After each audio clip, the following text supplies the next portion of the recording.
over 15 years, Saturdays and Illegal Curve have been synonymous with one another. With insight, analysis, and interviews regarding the Winnipeg Jets, the Manitoba Moose, and all around the NHL, here are Dave Manouk, Ezra Ginsberg, and your host, Drew Mindell. The Illegal Curve Hockey Show, presented by Play Now, the official sports betting partner of the Winnipeg Jets, starts now. Good morning, Winnipeg. Good morning, Manitoba. And for all those joining us live, wherever it is you are joining us live from, good morning and welcome to the Illegal Curve Hockey Show. That voice you hear is the temporary host, Dave Manouk, joined by my main man, Ezzy Ginsberg. Drew Mindell will be joining us. He is as a prior commitment, which is shocking, Ezzy. I can't believe there's something more important to commit to than the Illegal Curve Hockey Show, but Drew will be joining us in approximately 15 or 20 minutes. So we'll welcome Drew to the show. But until Drew joins us, it's incumbent on us to have a good show to start this Saturday morning, kick things off here with the Illegal Curve Hockey Show. And we'll not start with the show, but we'll mention to start, Ezzy, that now both professional hockey team seasons are officially done. The Moose fell in Grand Rapids. They won game one and then fell in 3 straight last night. Grand Rapids took it to them. Manitoba made it a little interesting late, but then the Grand Rapids Griffins scored an empty netter. They won 5-2, and they won the series in 4 games. It was a best of 5. So they are moving on. The Moose are finished. We'll have some end-of-season stuff coming for the Moose probably on Monday would be my guess. But the Moose season is now done. The Jets season is now done for a while now. And probably the way we should kick off the show, Ezzy, is the way the balls rolled. And the balls rolled in favor of San Jose, who moved up from 9th to 2nd. And because of that, they moved the Jets from 7th to 8th. Is that a disaster, Ezzy? Is it a disaster, Dave? Is that what you said? Yes. No, I mean, not at all. I mean, you can get a really good player at 8th overall. We knew most likely the Jets were going to get the 7th. Their odds of getting the 7th pick were the best odds, right? And then 8 was number 2. So it shouldn't be a surprise. I mean, it would have been nice if the Jets won the lottery, that's for sure. I mean, Toronto is in an enviable position right now, having the ability to most likely take Gavin McKenna first overall. But no, I mean, look, I think I've had a few weeks to think about this. I was definitely, kind of leading the Jets need to trade the first round pick. I've kind of, had some sober second thought, I should say. Am I sober? That's the question, I guess, Dave. I was just thinking that, but go on. I mean, I think, there's always the possibility the Jets will get a player that doesn't play in the NHL for, a year or two. That's always a possibility, or 3 years even. Yep. There's also the possibility that you'll have like a Ben Kindle who went 11th overall to the Pittsburgh Penguins and played a full year, or you have a Porter Martone who played 10 regular season games with the Flyers and now he's shining in the playoffs, right? Like, so it's just hard to say right now. And I realize that there's maybe a lot of trepidation right now amongst Jets fans that, the 8th overall pick, it's not high enough to get an impact player. But if you look at, some of the players that have gone 8th overall over the years, there's some really good players. Doesn't necessarily mean that player is going to step right into the Jets lineup for the 26-27 season, but they have the ability to get a really good player, whether that's a forward or a defenseman, right? So I think, the obvious, comment is if the Jets have the ability to acquire an elite second line center or an elite right shot defenseman, then yeah, Dave, I think you look at moving the first round pick, but it's so hard to say, right? We just don't know what trades are out there. So, I mean, I think you can get a really good pick at 8th overall. So it's not disastrous at all. Yeah. And I mean, look, I think it's a very fair question. And it's one that the Jets are going to grapple with until the NHL draft, which is in late June, is what are you supposed to do? For the record, we put it out to the chat, not with one of Drew's fancy polls, because we're not that fancy when you and I run things, Ezzy, but we put out the question to the chat is whether they think the Jets should make the draft pick or should they not make the draft pick. And if they do, who should they keep? Who should they draft? Sorry. So that's the question for the chat. And we want to hear from you and let us know. And if you didn't see on illegalcurve.com, as I posted, well, I know you saw, but just to make sure the folks saw, we said, who are going to be some of the players that are available. And we know the 2 expected front runners in terms of Stenberg and McKenna. They're not going to be available because they'll be long gone by the time the Jets make the draft. But and I've seen, and I'm sure you've seen this too, Dave. I've seen on some draft boards, I've seen Carson Carroll's number 2, right, from Manitoba, Cypress River, Manitoba, right? So, I mean, it just shows Craig Button has him number 2, right? Has he? Right. So, I mean, and that would make there's some thinking that San Jose, because they have Macklin Celebrini and Will Smith and Michael Misa, who they drafted 2nd overall, right? William Eklund. There's some thought that San Jose might, covet a defenseman. Mm-hmm. And Stenberg might go number 3, right? So to Chicago, I think has number 3, right? Yes, I believe so. Vancouver? No, Vancouver. Oh, Vancouver. No, sorry. Vancouver's 3. Chicago's Vancouver. Chicago's 4. Rangers are 5. Flames are 6. Kraken are 7, and the Jets are 8. And the reason why we're bringing this up for folks is because it just shows you the uncertainty in the draft. Like, for example, for the last month or so, a player that's been talked about a lot, mainly because he's got a famous father, Caleb Malhotra, right? Manny Malhotra had a long NHL career, was an assistant coach in the NHL as well. Now some people are saying Vancouver might take Malhotra at 3rd overall, right? So, like, it just shows you that, players. How weird, by the way, Ezzy, how weird would that be if he ends up playing for his dad in Abbotsford? Well, exactly, right? So, I mean, there's just so much uncertainty. The draft is very much a crapshoot, especially once you get out of the top 10, top 15, right? So, right. There's a lot of players. There's obviously, some prospects that Jets fans are really excited about. And, there's probably, going to be some more high-end defensemen available at 8th overall. But the point is, the Jets, if they do keep the pick, they're going to have the opportunity to draft a really good player. And look, if Chevy is working the phone lines and, he's after a player and that team wants a 1st-round pick, then maybe it's moved. But we just don't know right now. So it's hard to sit here, on May 9th and speculate whether the Jets will move the pick or not. I mean, to me, it's not complicated. Like I said before, if you can get a 2nd-line center, or you can get a top pairing right side defenseman, or an impact top 6 winger that's going to give you 60 to 70 points next year, then I think the 1st-round pick should be in play. But if they decide to keep the pick, then they're going to have a top prospect in their system, along with Sasha Boumedian, along with Braden Yager, and some of the other prospects they already have. Right. So then, so it's funny because there's 2 ways of looking at this conversation, right? It's what is I mean, I know we want to focus on the draft pick, right? Because again, there's lots to learn, and I don't pretend to know everything about these players who are available.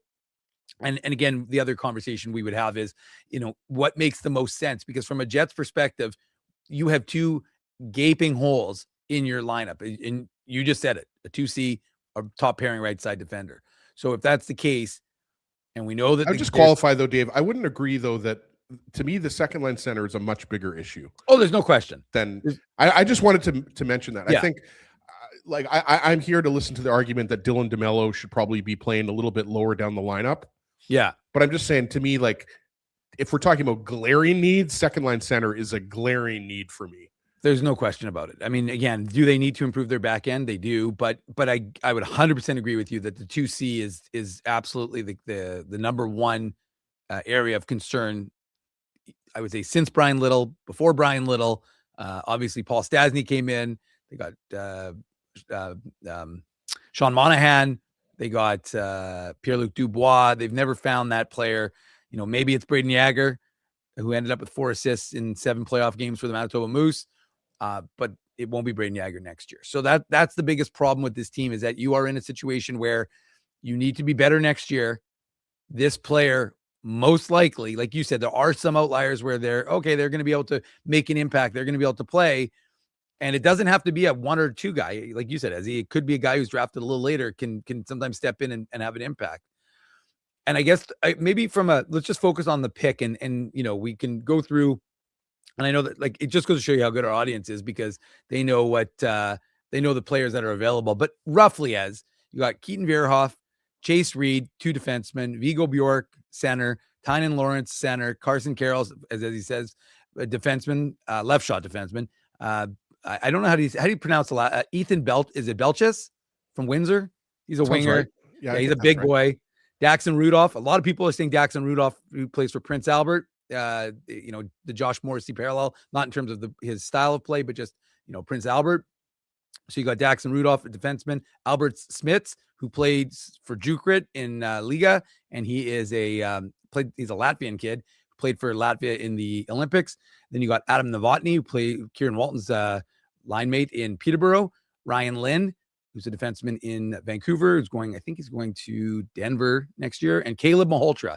That's the consolidated ranking. So from your perspective, if you're the Jets draft team, Kevin Sheldayoff and company, Mark Hillier, the amateur scouts and stuff, are you thinking about it from best player available, which is the cliche answer at a draft, or do you think you have to think from an organizational need? Like if Caleb Malhotra is available, are you taking Caleb Malhotra? It's funny because we talk about this every single year, and I think I give the same answer every single year, right? Like, yeah. And the Jets are certainly going to give you the answer that you take the best player available, right? Like they've said that for years to us, whoever has been interviewed from the Jets, right? Whether that's Chevy, whether that's Mark Hillier, or whoever. So I think that's the reality. Like you're naming all these players, Dave. I haven't watched any of them, right? Like I watch a lot of NHL hockey. I work at Hockey Manitoba, so I'm very familiar with Carson Carrolls. Yeah, I can talk about Carson Carrolls if you want. He was a big part of our team that won the WHL Cup in 2023. This kid can skate. That's the thing that stands out about Carson Carrolls. He's an amazing skater. He's got a very high hockey IQ. And so he's going to go top 10, maybe even top 5, right? We talked about it. Some people now have Carson Carrolls going as high as number 2 to San Jose. And again, we have no idea, right? Because these mock drafts are just that. They're mock drafts. Yes. Right? They don't mean anything. Once the draft starts, they really don't mean anything. So I think at 8th overall, if you're the Jets amateur scouting team, you've definitely got your lists and you know who you like. And whichever player is there, that's the highest ranked on your list, you're taking, right? So I understand why people look at it from an organizational need, because that's the biggest need. But then you also have to ask yourself, Dave, is the player you acquire at number 8, is he going to be a true second line center? And how quickly is he going to be able to step into the lineup as a second line center, right? Like Tynan Lawrence is a guy that's been talked about a lot, right? Out of Boston University, he's from New Brunswick, right? Like scouts really like Tynan Lawrence. He might go higher than 8th overall, right? Like he might not be there at 8th overall. But for sure, if the Jets, look, if it's between a center and a defenseman, I personally would prefer a center for the Jets, just because like we've talked about the center depth. And it's not just the second line center issue. It's that, you want a guy that's going to, maybe push Adam Lowry for that third line center role when Adam Lowry's getting a little bit older and he's going to be your fourth line center, right? So, I mean, I there's no doubt that center is the biggest organizational need right now. There are definitely, some good defensemen out there. You mentioned Keaton Verhoff. I don't think he'll be available at 8th overall. We already talked about Carson Carrolls, right? But yeah, Daxon Rudolph is an interesting one to me, right? Good Canadian boy. I think he's from Alberta, right? So Daxon Rudolph is an interesting one to me. But there again, it's hard for me to again, all due respect to a lot of fans out there that are saying, like we've got our buddy Brent Bellamy in the chat saying Vigo Bjork, right? Like I don't know which one of these players is the one to take, Dave. Like I'd be joking. I've read about some of these players, and as the weeks go on, we're going to bring you more draft experts. We've got Grant McCagg coming on of recruits.ca. He's going to come on at 10:30 today, and he's going to talk about some of these prospects. But right now, like it's kind of like throw a dart at the board in terms of which one of these players could be available, right? So without further ado, we've got Drew the Bear Mindell joining the show. Good morning, gentlemen. Good morning, everybody. Apologies for being a few minutes delayed this morning as I was doing swim dad duties, watching my daughter compete in her first event of the day. It's going to be a busy day, of course, down at the Pan American Pool. All right. Well, Drew, just to bring you up to date as to what we've been talking about, no surprise, it was the fact that the Jets have the 8th overall pick. Yes. And as he was just touching on, we are not going to pretend to be experts. That's why we bring people on. We don't watch these kids occasionally peripherally, adjacent. we can see a Caleb Malhotra when we're watching a highlight for Edison Angle or something of that nature. But the truth is we don't watch these guys in depth. And Right. so, as I said, I put together a pretty good feature that you can learn about the top, again, the guys who go from 3 to 13 on the Elite Prospects consolidated rankings. There's video clips of every single one of these guys and kind of guys who are scout experts or prospect experts, who break them down. But just as and I were talking about what would you do? Would you pick kind of the best player? Do you do organization lead, or Drew? This is also an option. Yes. Do you make the pick at all? Because there is an option that this team can't really afford to straddle the line. You've got big glaring holes. Yeah. You're not a good enough team to be a Stanley Cup champion. Mm-hmm. That's essentially what you say that you need to be. So if that's the path you're choosing, then how can you talk about restocking the cupboards at a time when you need to be getting better? Look, I think that if you're not going to win the lottery first or second, and that's obviously would have been the ideal situation and scenario, where they are 8th overall in this draft this year, I think they're in a decent position. I mean, it's rare where, the centermen are sort of not ranked as highly as they typically are in drafts. Usually centers are a premium position. You're looking for a center in the first 2 or 3 picks. That's not going to be this year's draft. This year's draft, we know, is Gavin McKenna, and then it's a load of defensemen and everything else along those lines. So the Jets are in a really interesting position because you look up and down the amount of prospects or who you expect to be available, and it's going to fill a need on your team, whether it be on the back end, getting a defenseman of sort of a greater caliber, with no disrespect to Sasha Boumediene, who the Jets, of course, drafted last year. He's expected to be a good prospect, but for the most part, these defensemen at the 8th overall are expected to be at a higher level than Boumediene will be. Or do you go for the center? We know Vigo, the small guy out of Sweden, Tynan Lawrence, the kid out of Boston University. We know that there's options available. And then, like you said, Dave, the trade. The trade is the most intriguing aspect of this. I looked at the announcement of Team Canada for the World Hockey Championships, and you see Scheifele's name, and you see Gabe Vilardi's name, and then who else do you see on that list? You see Robert Thomas on that list as well, and that's the guy that, of course, has been the apple of everybody's eye over the course of the last, since it sounded like St. Louis was interested in putting him out on the market. So, does the 8th overall pick, remember the Blues are a team that I think they have, 2 of the top 16 picks in this draft, if I'm not mistaken. Yes, they have 2 first rounders. Yeah, right. They have their pick, and then they have the pick they acquired from Detroit.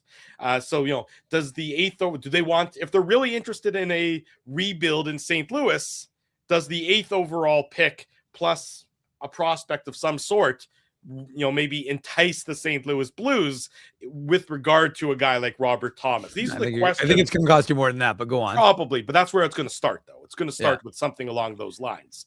I mean, the Jets, I think, are in a good position in that they have a plethora of options available. This isn't a top 7 heavy draft and you're drafting 8th. It's not a situation like that. They say that, let's say 3 to 10, even maybe 1 through 10 to some degree, is a beauty is in the eye of the beholder, that there's going to be a good player. It's a deeper draft rather than having an elite player at the top of the draft. That, I think, bodes well for the Winnipeg Jets as they try and figure out what to do over the next, really, what do we got? About 7 weeks until the draft. That Friday, I think it's June, 26th, if I'm not mistaken? Yeah, 26th and 27th. There you go. So, of course, we will have live coverage, worth noting, on that Friday night. We will have live coverage here on the Illegal Curve YouTube channel to bring you all the latest on the first round of the NHL draft. So you can mark that in your calendars.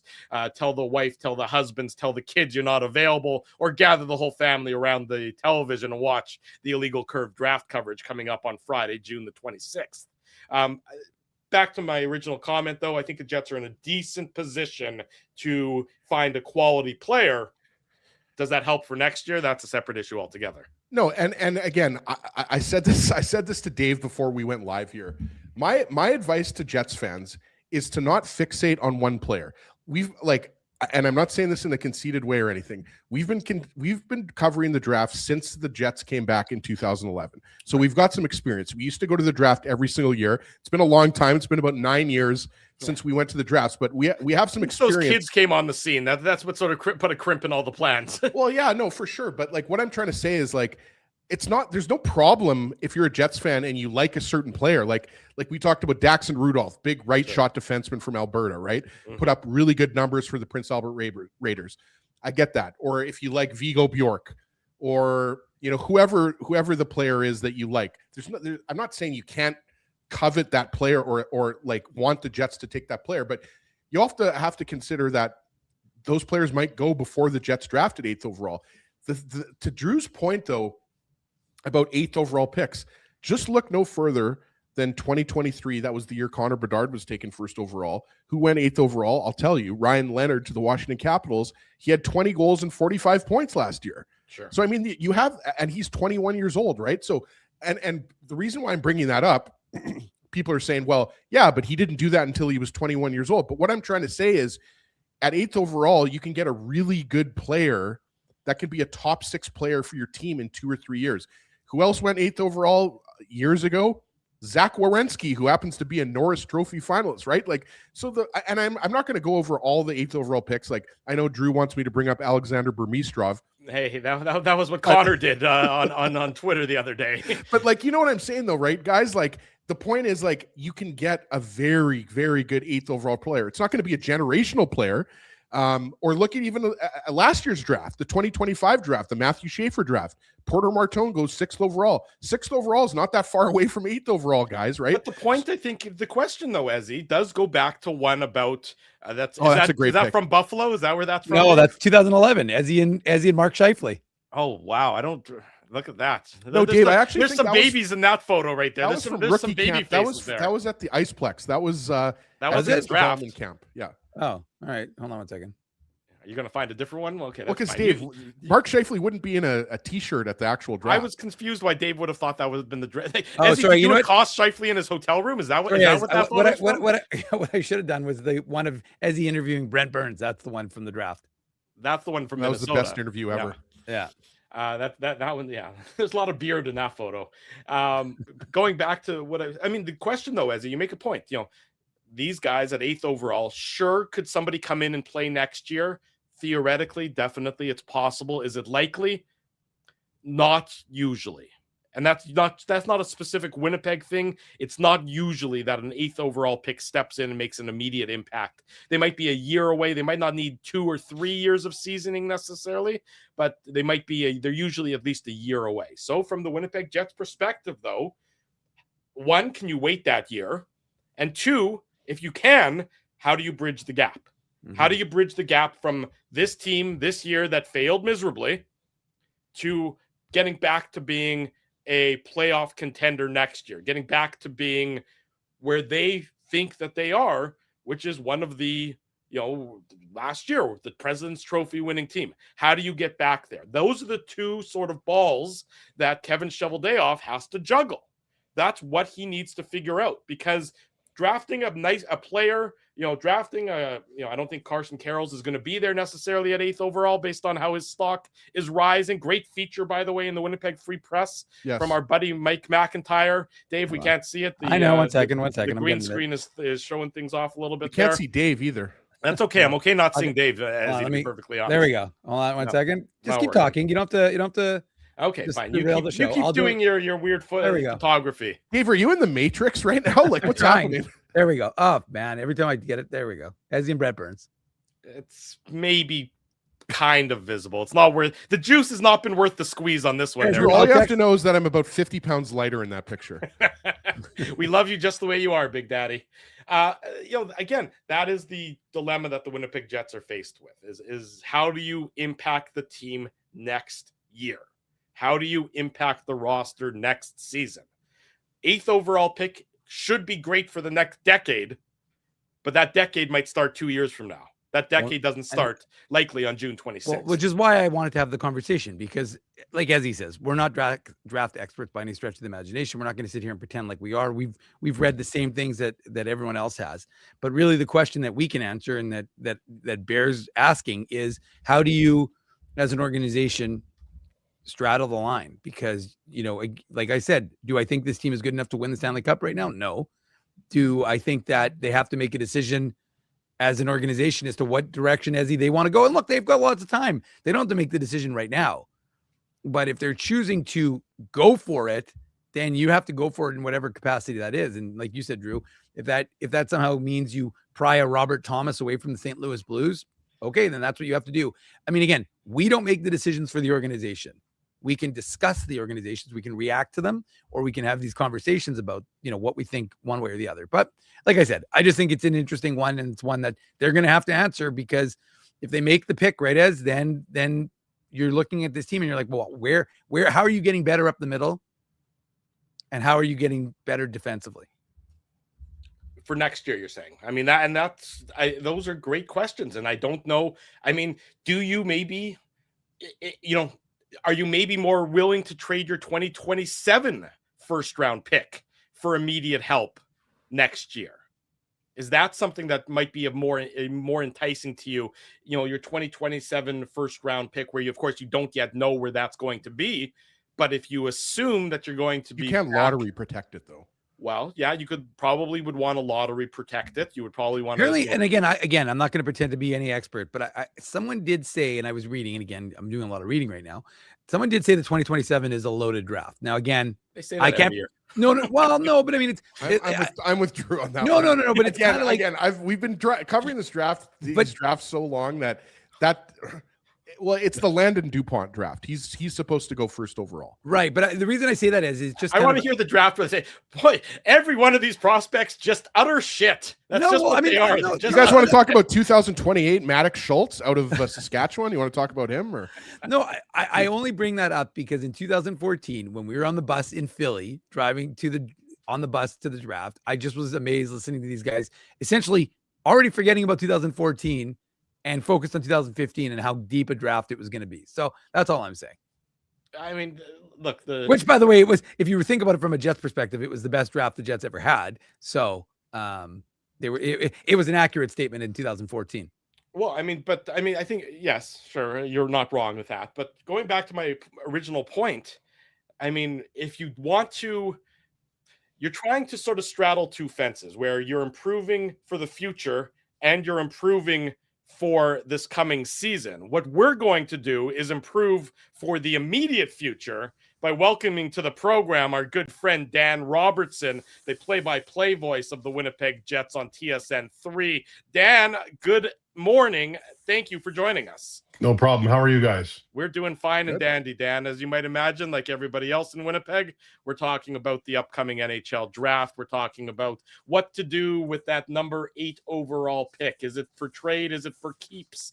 Is it, to figure out some way to sort of straddle both fences for the future and the present? I guess from your perspective, now that you know where the Jets are going to draft in that first round, how do you think the Jets should approach the next 6 or 7 weeks with regard to that first round draft pick?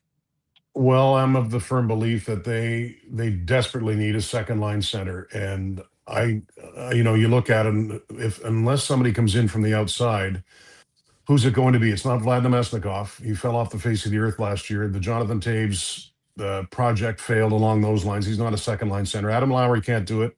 Morgan Barron can't do it. I think if they don't get a second line center, they don't make the playoffs. I can't see it. So, and with that core aging and signed, a lot of those guys signed, they need help right away. And I don't see what assets they have other than the 8th overall pick to as a part of trying to go out and get someone else. Easier said than done. I don't know what they'll do, obviously, but I just really think they have to be ultra bold, and I don't see any other way to get what they need other than trading that their first pick in the draft. Yeah, what do you make of the pressure that some of these NHL teams have, including the Jets? Obviously, that's who we're focused on, but the pressure that now exists with the NHL draft to find a player that can step right into the lineup, right? Because it seemed like in years past, first overall, second overall, maybe that player at 18 years old could step right into the lineup. But you look at what's happened just the last couple of years with Macklin Celebrini and Matthew Schaefer, not only coming into the league as 18-year-olds, but dominating as 18-year-olds. Like Macklin Celebrini, what did he have? 115 points this year. Schaefer obviously is going to win the Calder Trophy, but have you noticed that just across the league? I know this is a bit of an obscure question, but just that teams drafting at 6th overall, 7th overall, 10th overall, there's just more pressure on these GMs and amateur scouting staffs to get a player who can come into the lineup at 18 or 19 as opposed to 20 or 21. Well, I think GMs and organizations and fans always have to remember that guys like you mentioned, Celebrini and Schaefer, they're the real outliers. And you look at it, Schaefer as a defenseman to come in and do what he did, it's just off the charts, and it just doesn't happen. So that's the thing too, right? And you look at like a Ben Kindle in Pittsburgh, who I can't remember where he was picked, 10th or something like that. It wasn't all that high in the first 11th. round, but it was 7th. There you go. So 11th. high enough, but 11th. There you go. Sorry. So that's another outlier too, right? And I don't know enough about his game to tell you why he was able to stick, but I think people always need to remember that that if whoever it is, if they do draft at the 8th spot, chances are slim that he's going to play and contribute. It's so hard to play at 18, even though guys are ready younger. Overall, I would say now and this isn't brand new. Everybody trains so hard and it's so specific, and they're better at a younger age, but it's just so difficult to get in, not only to play, but to make an impact. And it's very rare. So I think GMs are aware of that, even though they do see guys like you mentioned kind of lighting it up early. I don't think that's usually what people expect from the players they draft. So then what are the Jets sort of the path? Do they not have to kind of choose one? Because right now it's very difficult to straddle that fence to augment your cupboard of prospect pool, but also, as you said, get that need, the 2C. I mean, Ezzy and I touched on it to start the show.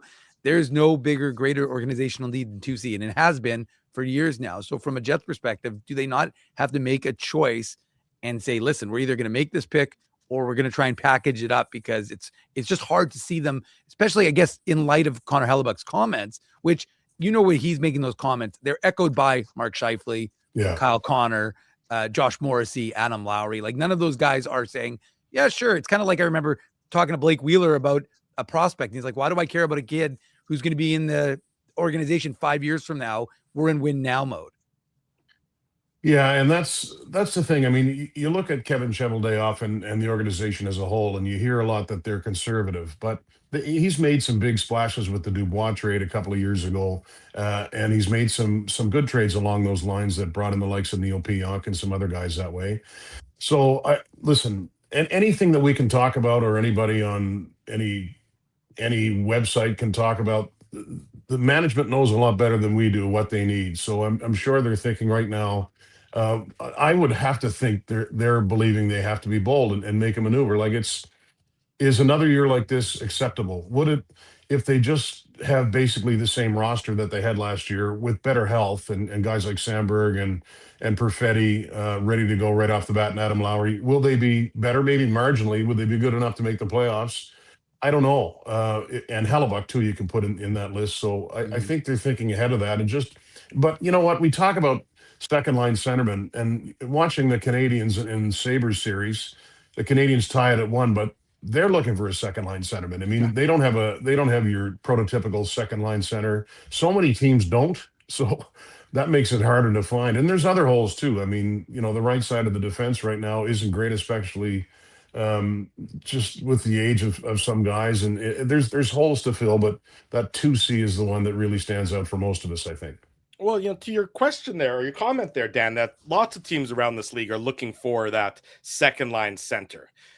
Is there maybe a thought process that instead of focusing in on that second line center, you augment and improve on the wings, and then you can still go with sort of, I'm going to use the word filler, but I don't mean it in a disrespectful way for that second line center. Sort of when, that second line 2 years ago was, Nikolai Ehlers was a driver on that line. So maybe do you try and sort of refocus your attentions instead of trying to find what everybody's trying to find? You look to a little bit of a varied way to try and fill that second line productivity role. Maybe instead of it focusing on second line center productivity, we focus on second line period productivity. Yeah, no, that's a great point. Second line play driver, and that's what it was with Nikolai Ehlers. And don't you guys watch him now and think, God, I miss watching him 80 times a year? You know, just the entertainment value and the unique style that he has. It's pretty much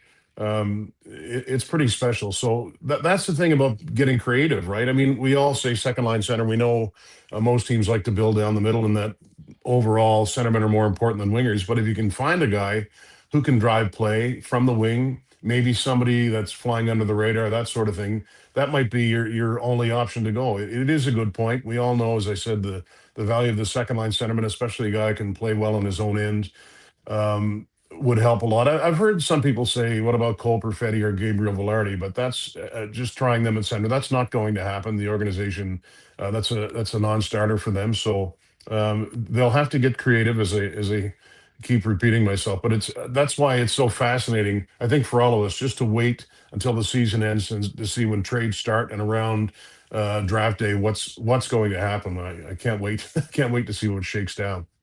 Absolutely. And just getting away from the draft, I'm not sure if Dave or Drew is going to want to go back to the draft, but we've got the 2026 World Hockey Championship coming up, and it was not a secret that the Jets were going to have 3 players going: Gabe Velarde, Mark Scheifele, or sorry, I should say Canadian players: Mark Scheifele, Dylan DeMello, and Gabe Velarde, and then Nino Niederreiter is also going.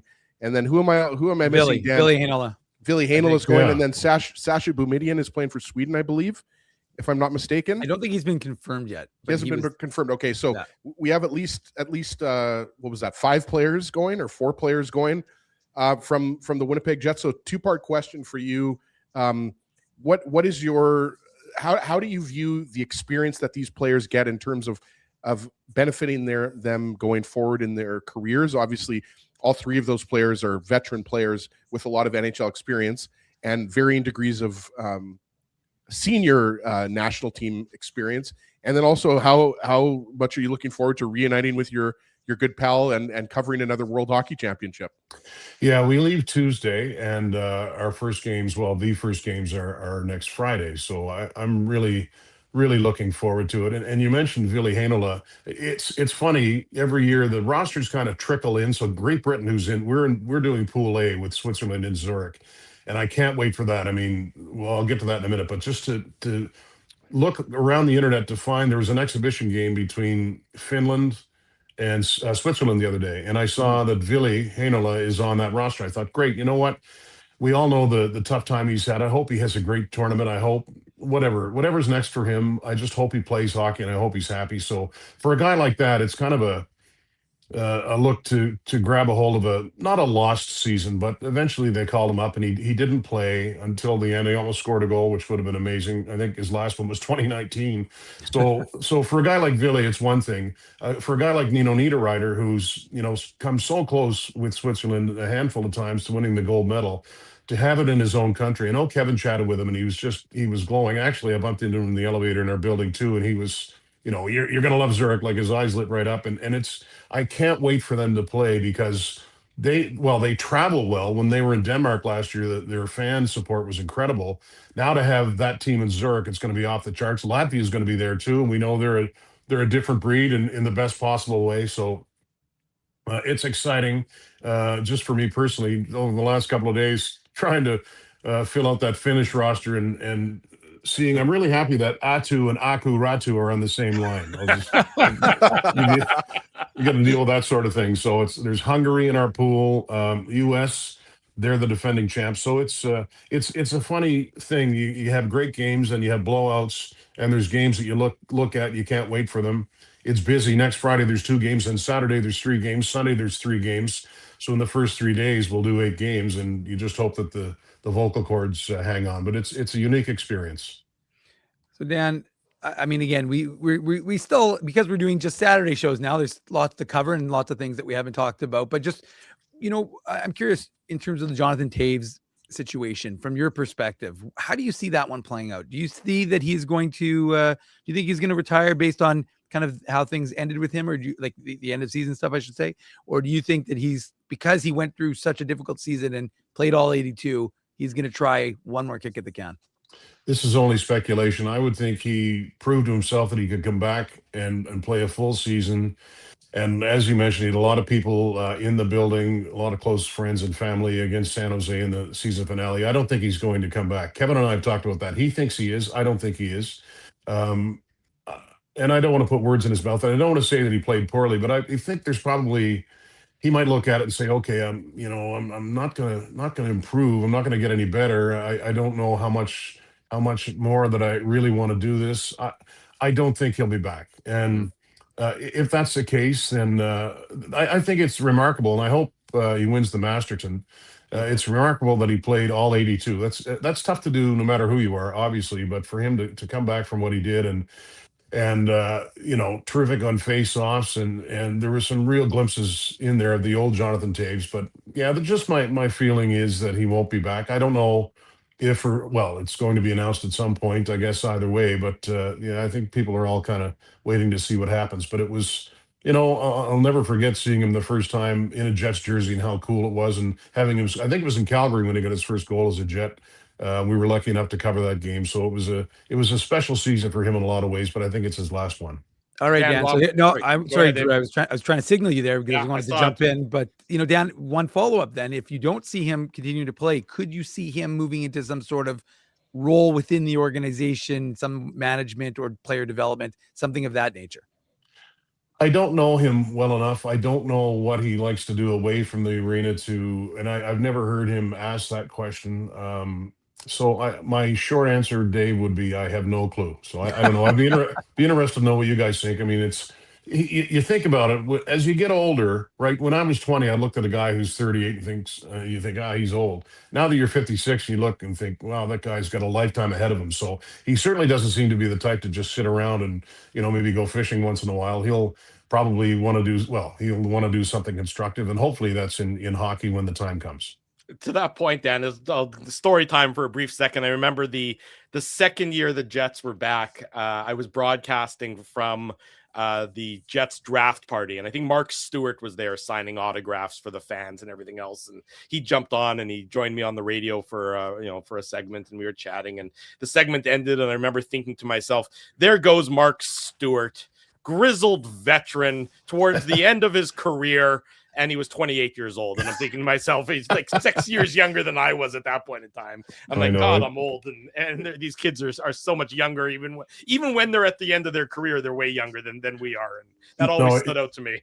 It's scary. I know exactly what you mean. And just being around some of the guys like Lambert and Yager when he was called up, and you see them face to face, or you do a walk-off interview with them, and that's my first thing is, my God, these they're just babies, But that's Father Time, who is undefeated so far. Yes. Mike, to that point, sorry, Dan. Oh, Dan, sorry, Dan. Isn't Brent Burns' kid just drafted in the WHL? Is he or some? I heard that. Yeah. Does he have a beard too? Probably. I didn't see that, but that's amazing, by the way. Yeah, that is very funny. To that point, though, Dan, about the kids and the youth on the Jets, and they certainly got an opportunity towards the end of the year, and then the Moose, went on their playoff run, albeit ended, abruptly last night in Grand Rapids. What do you think, though, the NHL experience and then the AHL playoff experience can do for the sort of the younger generation that's within the organization? Or do you think that sort of games like that might be overrated in their future impact? Well, I don't think they're overrated, and I should pat Dave on the back. He knows that I really appreciate his coverage of the Moose, and that's how I stay in touch with it, and watching some of the games and listening. Daniel Fink has done a great job too, and I catch him when I can. So that's we have a rule against patting Dave on the back on the show, so that's why I did it. I'm an outsider, so I figured you're welcome. No, it was nice to see these guys kind of get worked into the lineup when things were out of reach, and because injuries kind of said that they had to do it. I think we just talked about Jonathan Toews. I mean, if you think about that, and you're Yager or one of these guys like Lambert, just to be around someone like that, and just to watch how he conducts his day-to-day routine would have to help. So, but that's the thing too. I know there's some people who thought that there should have been more of a youth movement this year. Maybe some of these guys should have been integrated into the lineup earlier. I think you have to earn that, right? You have to play at a level of hockey in the American Hockey League to earn your chance. And then when you get there, it's constantly someone's nipping at your heels. Right now, these young guys are trying to nip at some veteran heels, but it's not easy. Somebody told me, Sergio Momesa, who I used to work with, he said it's one thing to make the NHL, it's another thing to stick there. So I think with every team, you're looking at guys trying to make the step forward and hang on to a spot. But I think any of those games that those kids get into can help them in the long run. And still, too, I know they had a good opening playoff series with the Moose, and they got shut down by a good Grand Rapids team. But all that helps, I think, overall. Speaking of a player who benefited from playing for the Manitoba Moose, Dave, I think, was the only person that watched him that year. I think Dave knows who I'm going to mention is Cole Perfetti, because that, of course, was during COVID when Cole Perfetti was playing. Was he 18 or 19, Dave? 19, he was 19. 19, because they made the exception of that year. Yeah, so it was a very unique set of circumstances when Cole Perfetti played for the Moose as a 19-year-old. But I wanted to ask you about Perfetti because I think he hasn't been talked about a lot as of late, and I think it has a lot to do with how the Jets finished the season and all the questions swirling around about this team. But he's under, pardon me, he needs a new contract. He's an RFA, and I'm obviously not going to ask you, Dan, to say what exactly you think the terms of his contract are, but this is obviously a big offseason for him because it was a disappointing year with him with the injury, and I think you'd agree it took him, a good 20 or 30 games to really find his stride. But I guess, are you expecting it to be a shorter term deal? Again, not asking you to give necessarily a specific number or, AAV or anything like that, but and then also maybe just in your answer, if you can touch on, how important this offseason is going to be for him, because he's obviously a guy who wants to take that next step in his career, and it obviously didn't happen during the 25-26 season. Yeah, I'm not sure I'd be comfortable trying to throw out a term or anything like that, but I will say, he's 24 years old now, and we talked about guys who aren't necessarily a center to drive a line on the second line, and he was 2 years ago with Nemesnikov and Ehlers. He was a part of that. He got the 50 points. We know that. But I think what they need from him and what he needs from himself is the consistency has been an issue. There's games where, and I'll steal from Kevin with this, but you'll see him. And I said this once to Scott O'Neill about, does Cole need to get his nose dirty? And he kind of said, well, he never gets his nose dirty. And he laughed. And I thought, that's not true. In his own way, he can get in there and not run people over, but just get more involved. And I think when he does that, he's much better for it. So it's, obviously the high ankle sprain that happened in the last preseason game killed his season. But there were enough glimpses where you thought, okay, this guy is still, I don't know, high-end prospect is the right way, but he can be an important piece of the puzzle. And he has to be for that team to be successful, regardless what happens with the contract situation. 50 points is a minimum. And you obviously can't just base somebody's season on a point total. But to me, he's such a pivotal guy because he is one of those second liners that they just need more out of. So, yeah, again, it seems like we've been saying it's a big season for Cole Perfetti for a few years, but it certainly is as we get a little closer to next year. Dan, the player I want to ask you about is, because obviously you got to see him 32 times this season, was Ilya Salomonson. I mean, he made quite an impact with the Jets, and we weren't expecting it, but he did in fact get that many games.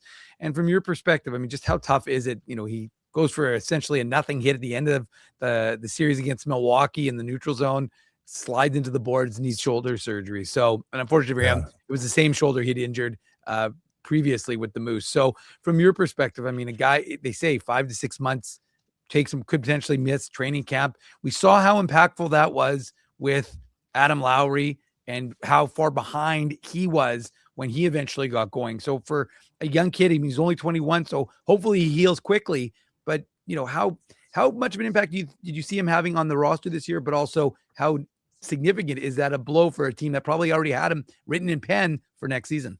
I think it's more significant than we've talked about, or that I've kind of just trying to keep my ears open and looking online. I think it's a big blow. And if you look at it, he had to feel great about his season. When he first came up, he was fighting it a little bit, as is normal. When he came up again and then he got an opportunity because of injury, I thought he looked like an NHLer. And that doesn't sound like I'm heaping praise on him, but it certainly is what I mean to do. Like he looked the part. The footwork was there. The decision making was there mostly. And you could see that he wasn't deferring. He was stepping up and making the right play at the right time. Then you think, okay, this kid is going to be a top four defenseman. So now, obviously, his off season and his growth will be stunted because of this injury. And as you said, I mean, it comes at there's no good time for it, but 5 to 6 months it's brutal. So he'll be that far behind.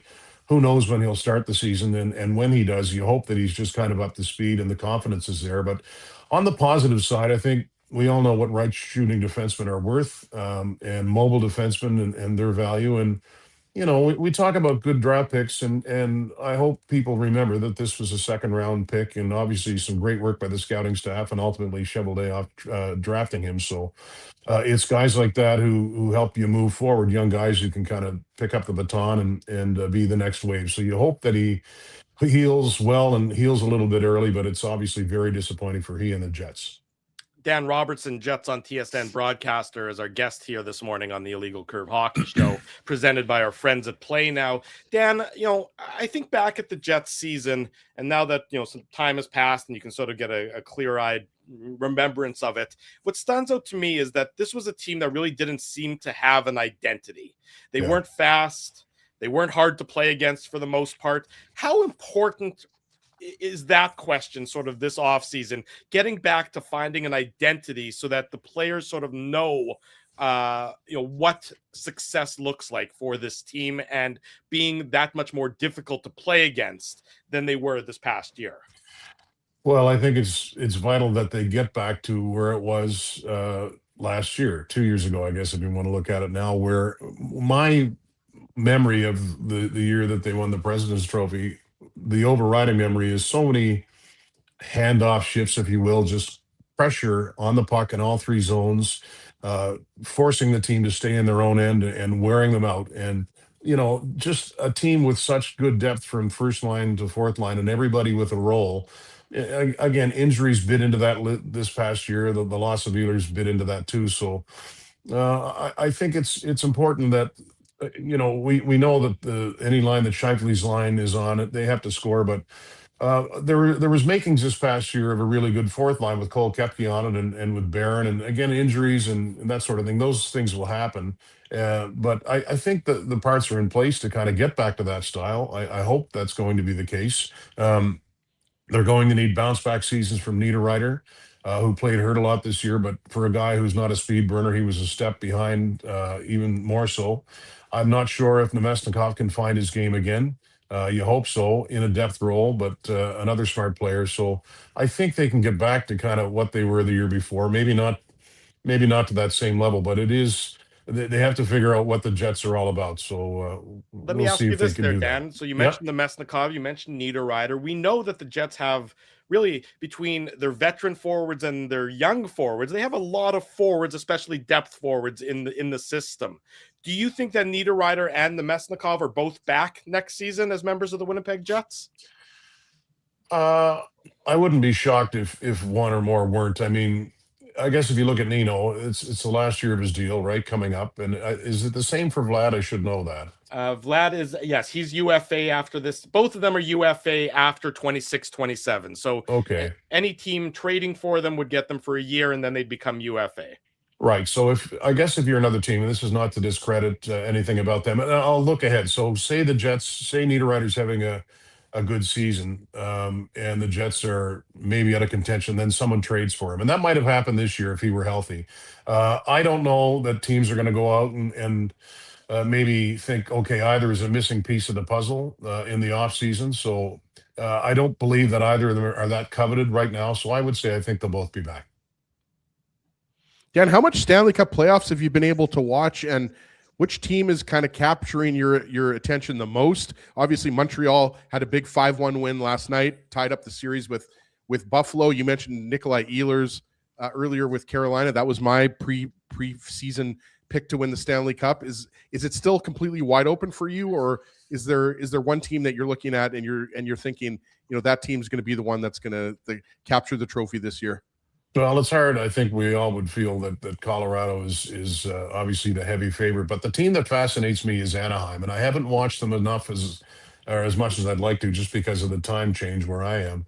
But this is a team that's been burgeoning, and you look at them, and there's a lot of speed. There's obviously a lot of young skill, and you think, well, they'll maybe dip their toe in the water this year and take that as a learning experience, and maybe be more of a force next year. I know it didn't go well for them last night against Vegas, but that's going to be a long series. So you know what, I like it. I think they're good for hockey. It's a team that.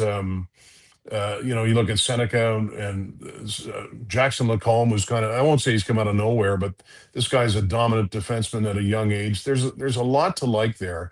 And it's interesting too. Mason McTavish, I think he was a healthy scratch last game. I mean, there's a lot of depth there. Maybe he was hurt. I'm not sure. I think it was a healthy scratch, but just to say there's a lot of depth on that team. And it's true too. I think you look at San Jose, another team that's fully loaded for the future. So it's easy to see in a couple of years they're going to go back and forth in the Pacific. But it's I'm not saying they're going to win, but I'm really enjoying watching them right now.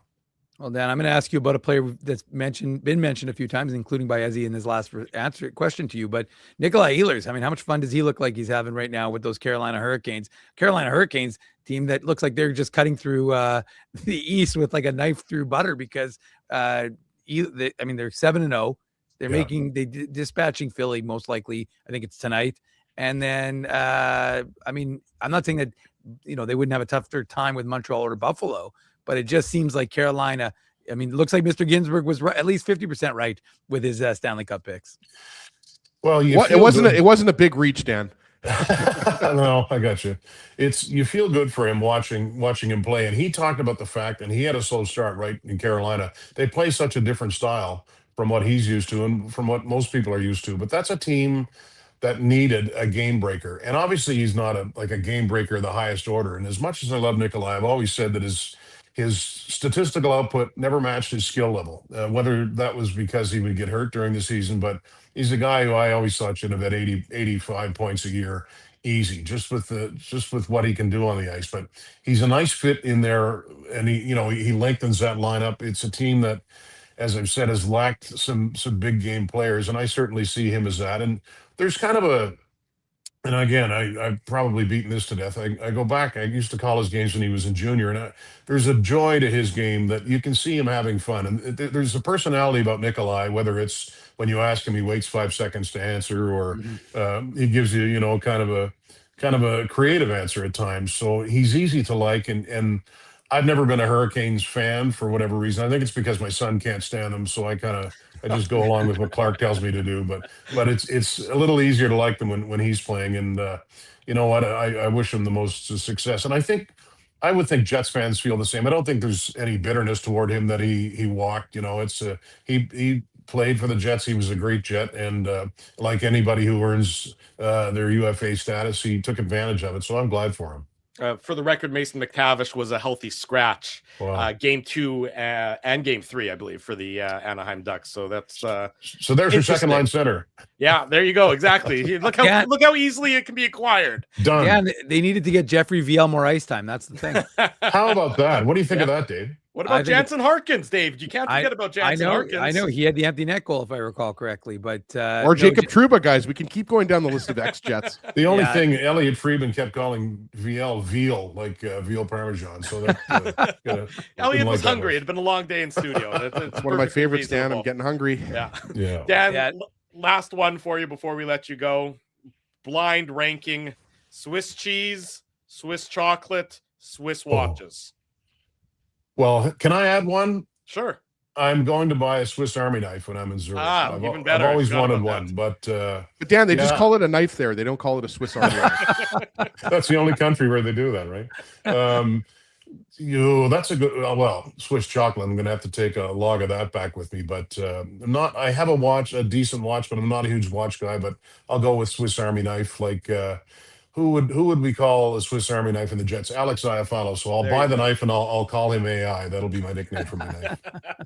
Dan, thank you. Travel safe. We'll watch you throughout all the World Hockey Championships. Rest those vocal cords. We appreciate you joining us this morning on the broadcast, and be well.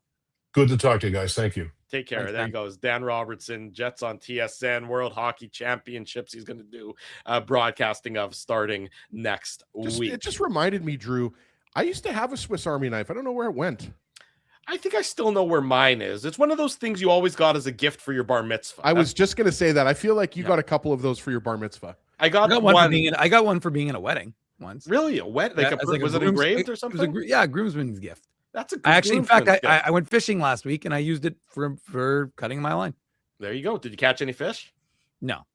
It was freezing. I caught a cold. That's about the only thing I caught. It was ridiculous. I used to use the corkscrew for opening up little bottles of wine. You don't. You did that yesterday. Yeah. Who are you kidding? You don't drink wine. You used it to shotgun a beer. Nobody's fooling with that one. Yeah. Ooh, la-di-da, Mr. Wine Drinker. Yeah. And apparently his wine has corkscrews and not just a twist off top. Just look call at me Ezra Pinot Grigio Ginsburg, boys. There you go, Pinot. I didn't realize we had a resident sommelier here in the IC Nation. Much more of the Illegal Curve Hockey Show coming up after these commercial messages. I want to thank you for not betting with Play Now and choosing our illegal gambling site instead. Because we couldn't afford things like this without your money. So much of your money. Now you might have questions like, do our profits benefit your community? No. Or bet with Play Now, Manitoba's local legal and secure gambling site. Dining, entertainment, parking, and convenience, all in one spot. City Place is located in the heart of downtown Winnipeg, attached to the Canada Life Centre. Whether you're working, living, or out for a night in the downtown, make City Place your go-to destination before or after the fun finds you. Lunchtime, game time, anytime. Visit City Place at 333 St. Mary Avenue, next to Canada Life Centre. Boys, I've made an important life decision, and I need your support. Oh, boy. I've decided to get a grill. You mean a barbecue grill for cooking? Like, that's not an important life decision, Ezzy. No. A grill for my teeth. A grill for your teeth? Do I even want to know why you're doing this? It's simple, really. Every time I go to Holt Dental, I get treated so very well by Dr. John and his team that I need to keep finding additional reasons to go back. I rely on Holt Dental for all of my dental needs, and they do it all, from regular cleanings to cosmetic dentistry. Plus, they have free parking at their front door, and you know how much I love my convenient parking. For all your dental needs, Illegal Curve recommends Holt Dental, conveniently located on Taylor Avenue near Grant Park Mall. For more information, visit them online at holtdental.ca. For over 40 years, Rumors Restaurant and Comedy Club has been Winnipeg's home for stand-up comedy. Renowned in the comedy world as a must-play venue, Rumors has recently been named Canada's top comedy club and a top 5 comedy club in North America. From birthday parties to date nights to fundraisers, wedding socials, and everything in between, Rumors is your destination for the best live entertainment Winnipeg has to offer. For information on upcoming shows, Rumors' incredible promotions, and to purchase show tickets, visit rumorscomedyclub.com. Hey Winnipeg, Joe Carter here. I look forward to joining you in Winnipeg on June 4th for the Ray D. JCC Ken Cronson Sports Dinner. See you in June. Don't be late. At Boston Pizza, a fast lunch doesn't have to mean fast food. Now you can get a $15 lunch served in just 20 minutes, including your choice of a main, side, and drink. That's right, lunch for $15 at your local Boston Pizza.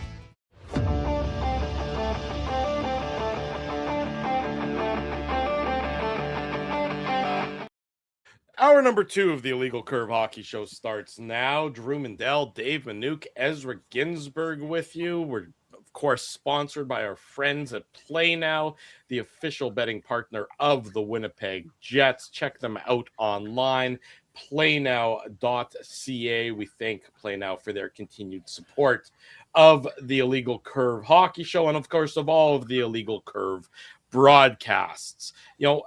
Dan made a very interesting point, or an astute point that I thought deserves a little bit more discussion, is just how thin, with the injury to Elias Salomonsson, just how thin the Winnipeg Jets are on the back end.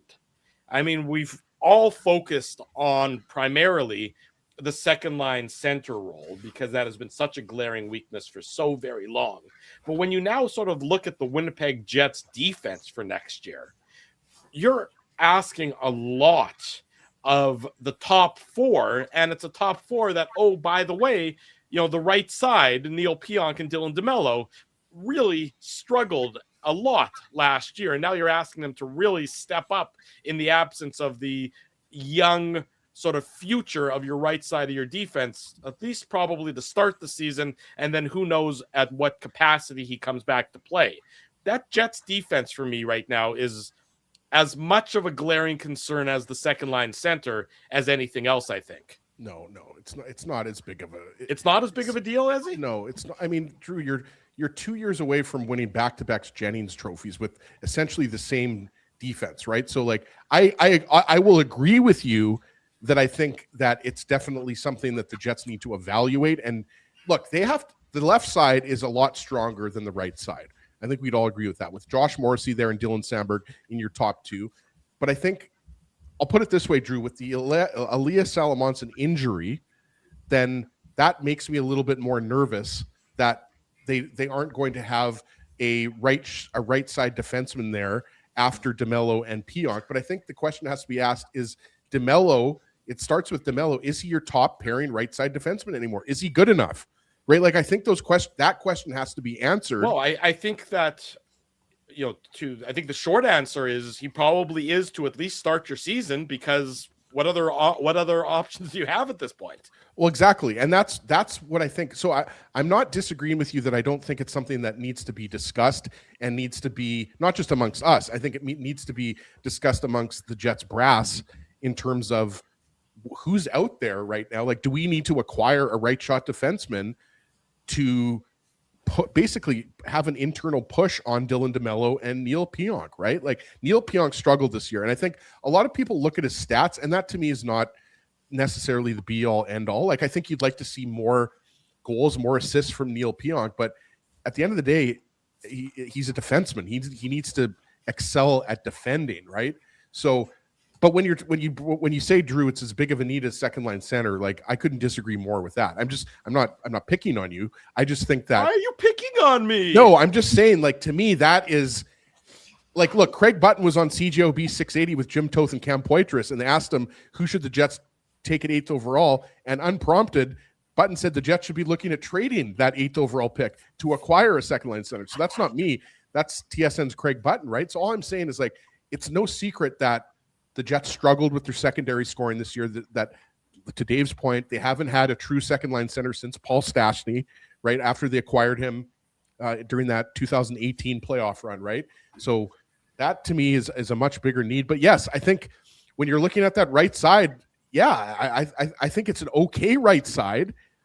But I think it's something that, again, I'm not sure who's out there right now that could come in and be an improvement over Dylan DeMello as your top pairing right side defenseman. Well, the UFA market, we know that the UFA market coming up on July 1st is as thin as it gets. I mean, there's not a lot there in terms of either center or even defenseman for that matter. I mean, we know just how if you're really going to improve your franchise, if you're going to improve your team, considering the Jets are rarely players in the free agency market to speak of, it's probably going to come from a trade more than it is anything on July 1st in terms of a free agent acquisition. It's been a while since the Jets have been able to do anything impactful in that area. Dave, what do you think? I mean, am I overstating the need on the back end? Do you sort of side with Ezzy, who's being mean to me, or do you think that no, I'm not being just joking with you? I love you, don't worry about it. Or do you think that it is second line center? Well, I mean, Look, I also, by the way, well, I was just going to say, I mean, if you've heard me on this program for a number of years, I've been saying that they needed to acquire a top pairing right side guy. So I'm definitely think that that's an organizational need. I think Dylan DeMello has done an admirable job, but I think ideally you would have someone who would have pushed him out of that role by now and have, I mean, again, if you have Dylan DeMello in your third pairing role, I'm totally fine with that. You know, it doesn't. And by the way, sorry, Dave, sorry to cut you off because it's your turn here. I think Elias Salamonson is that guy. I've already gone on the he's record out for 6 months. Well, no, but but he'll be back most likely by October to November. So it's not like you're not I think the bigger issue isn't that he's out for 6 months. I think it's that when he comes back, how effective is he going to be after being out for that long, right? Well, like that's the question you have to ask. But I think going long term, I think Elias Salamonson, I already made this argument. I think he's arguably your best right shot defenseman right now. At 21 years old, I think that argument, I would make that argument. Yeah, but no, I mean, I guess. So I'm saying that's your replacement, Dave, going forward. I just don't know if it's as early as next year. Right. Well, and look, I have time for it. I think that Salamonson is a top 4 type of defenseman. Is he a top pairing guy? I mean, again, we'll see if he and Josh Morrissey. I mean, like I said, ironically, when I asked him that question this summer, or last summer, I should say. This doesn't qualify as summer. We're still in spring, supposedly. But I was going to say that, you know, I asked him and he said, "Oh, I'd like to play with Josh Morrissey." Well, he got that opportunity, but for me, Dave's brought that question up at least 3 or 4 times now about asking. I don't know what the statute of limitations is on that one, but statute. I said statute. No, I know. Remember the what was it? Was it Seinfeld or statue? Seinfeld, I think. It was statute of limitations, and he's like statute. I think it's the Seinfeld thing. Yeah, it was Seinfeld. Anyways, no, I mean, look, I mean, the 2C is no question. I mean, again, like I said, you had Dubois, you had Monahan, you had Stastny, but ultimately, you don't need someone who has a short-term fix. You need a player, and again, don't get me wrong, Dubois would have been that if Dubois would have stayed in Winnipeg. Dubois would have been the guy who, you know, would have formed a good 1-2-3 with Scheifele, Dubois, and Lowry. The problem we talked about this. There was no jobs at Home Depot, so he could stay here.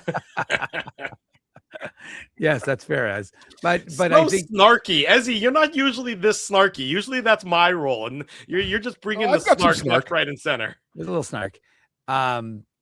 So I'm not saying that the Jets haven't made moves to try and fix that need. They have, obviously. I outlined it earlier in the show, but I mean, I don't think you cannot go back into another season with the status quo, hoping that Adam Lowry is going to bounce back, that Cole Perfetti is going to bounce back, that Dylan Sandberg is going to bounce back, that Neil Pionk is going to bounce back. That's a lot. Connor Hellebuck is going to bounce back. Like, that's a lot of hope and prayer, right? And you just can't afford to do that. Otherwise, I mean, the conversation next year is really, and there is a argument to be made about diminishing assets. I mean, you're gonna add. It's like a car, right? You say, oh, well, I'll drive the car for another year, and then I'll sell the car. Well, that's fine, but the car is not going to be as valuable next summer as it is currently this summer.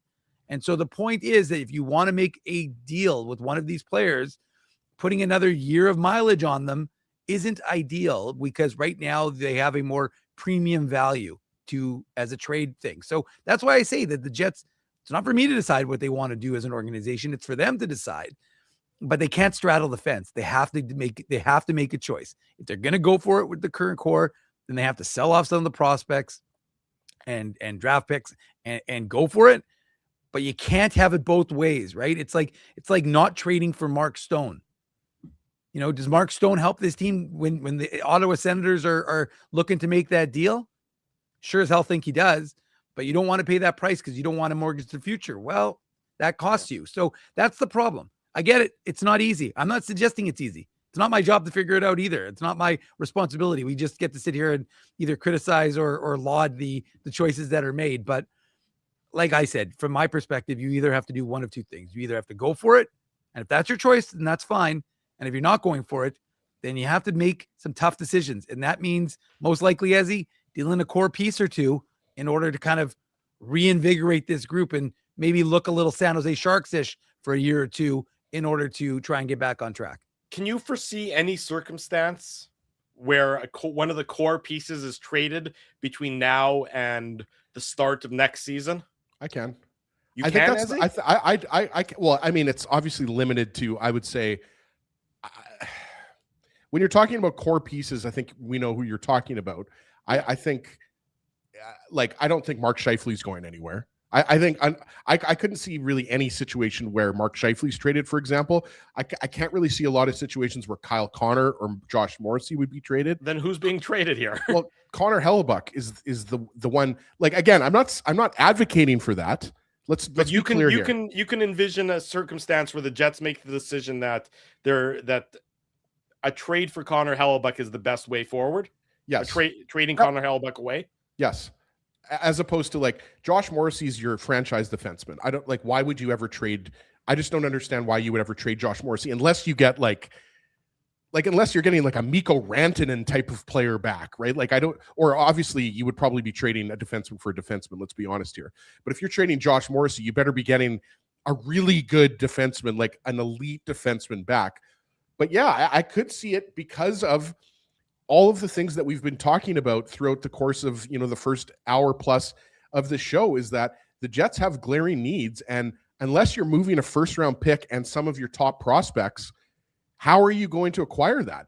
Because it's so hard to acquire players for the Jets via free agency. And Drew, you're right. The free agency market is nothing to write home about this year. The available players, I don't think there's a lot of players. First off, Darren Radish is the big name in free agency. He had a great year with Tampa Bay, but I mean, for the rest of his career prior to this season, he's been a depth defenseman.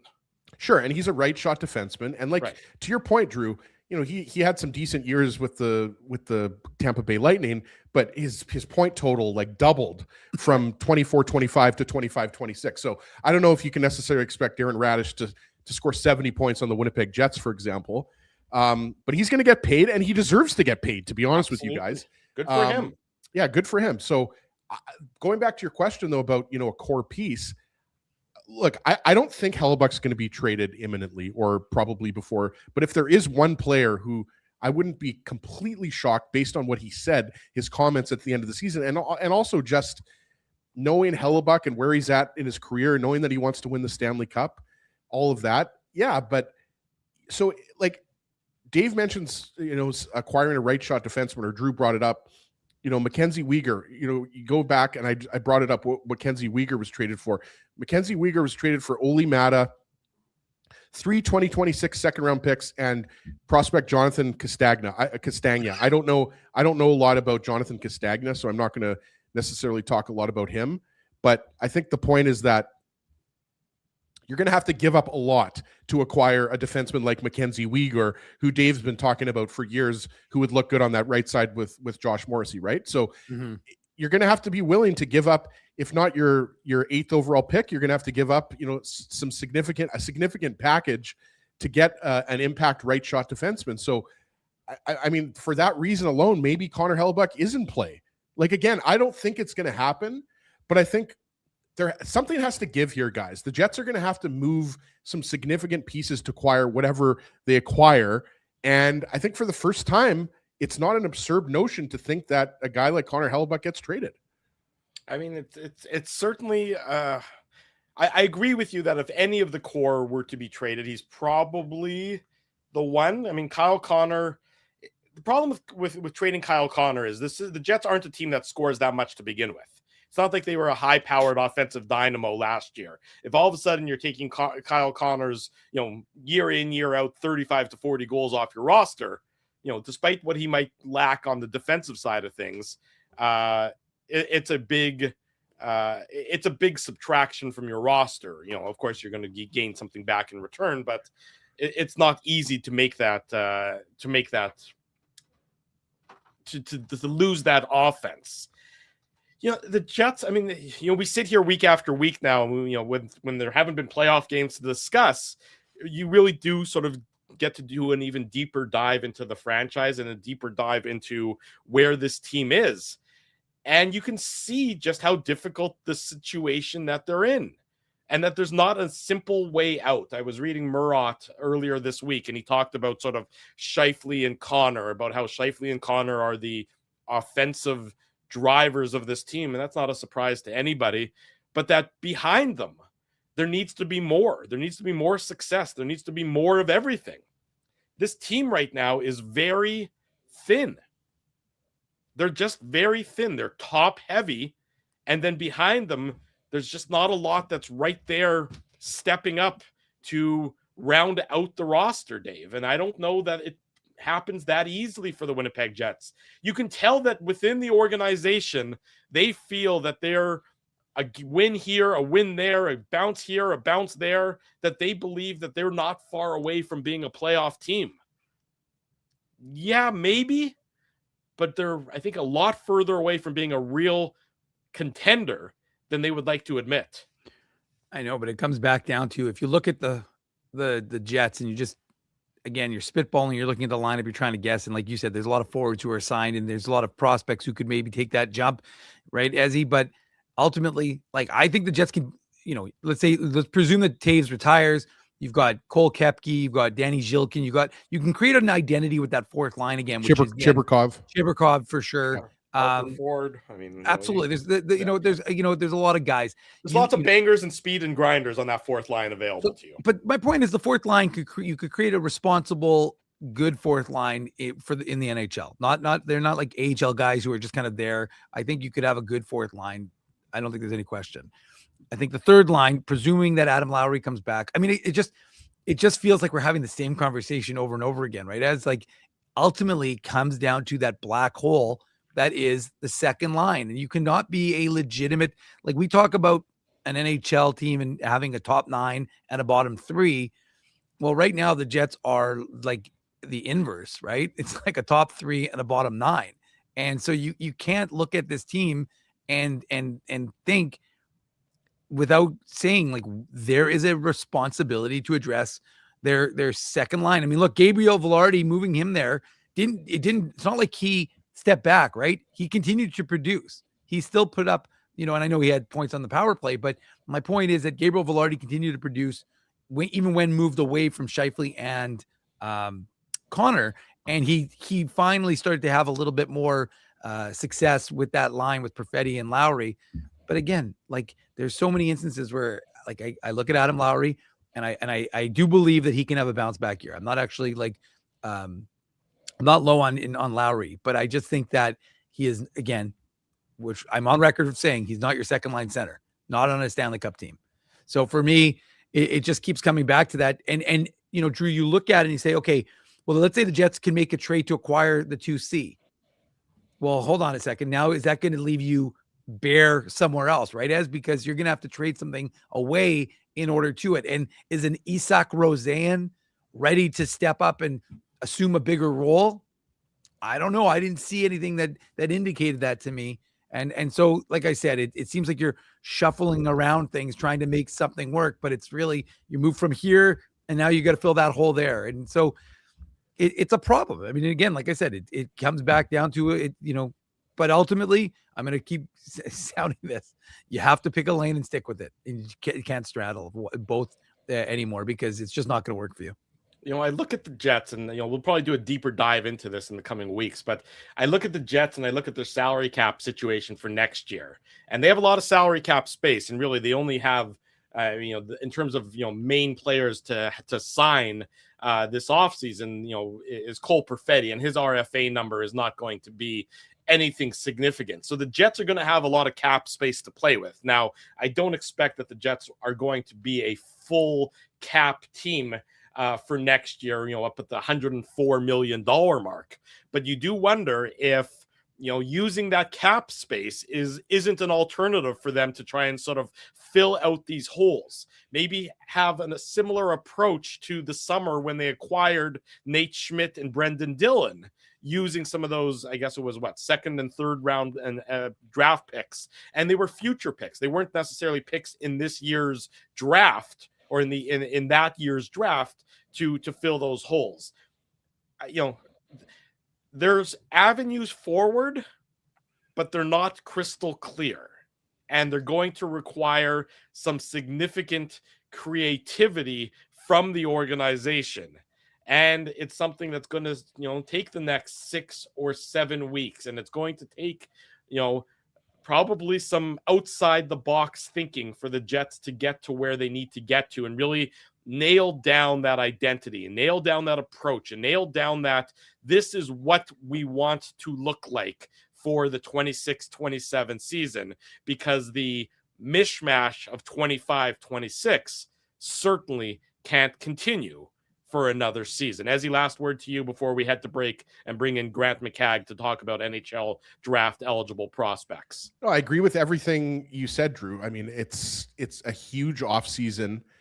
There's multiple holes to fill.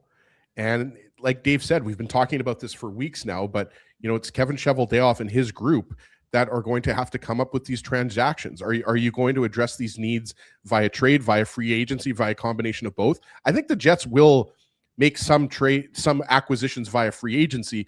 I just don't know if they're going to be like the name John Carlson was thrown out there in the chat. Like, first off, how much are you going to be paying John Carlson? It's an older John Carlson. This is a 35-year-old John Carlson. Like, John Carlson will have his pick of most NHL teams, and with love to the city that we all live in, he's not coming here. So no, I don't think he is either, Drew. I'll agree with you on that. He's 36 actually, but so I think that trade is where Chevy's going to have to address the second line center. And again, we don't necessarily aside from the name Robert Thomas, we just don't know who that's going to be. But you're going to have to give up something significant. So Chevy's going to have to work his magic again.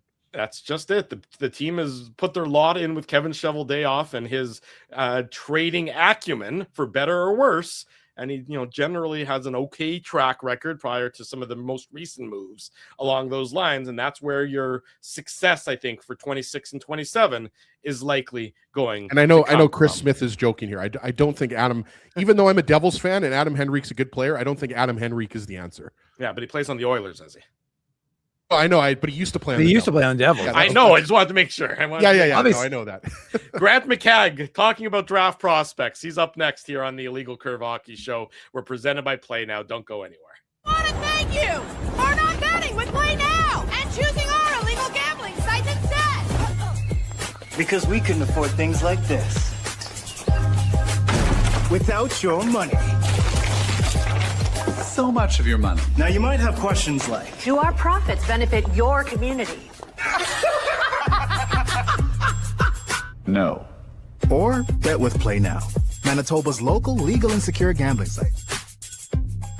Dining, entertainment, parking, and convenience, all in one spot. City Place is located in the heart of downtown Winnipeg, attached to the Canada Life Centre.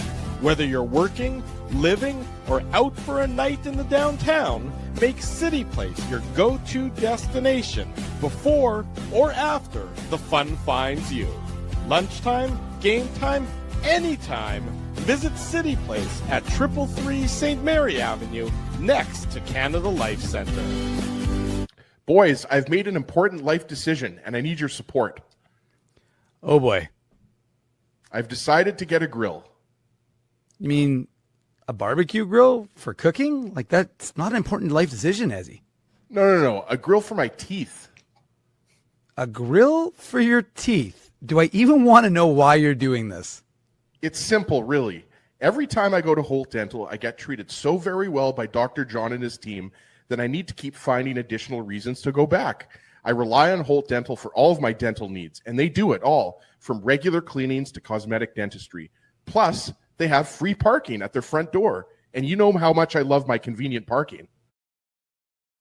For all your dental needs, Illegal Curve recommends Holt Dental, conveniently located on Taylor Avenue near Grant Park Mall. For more information, visit them online at holtdental.ca.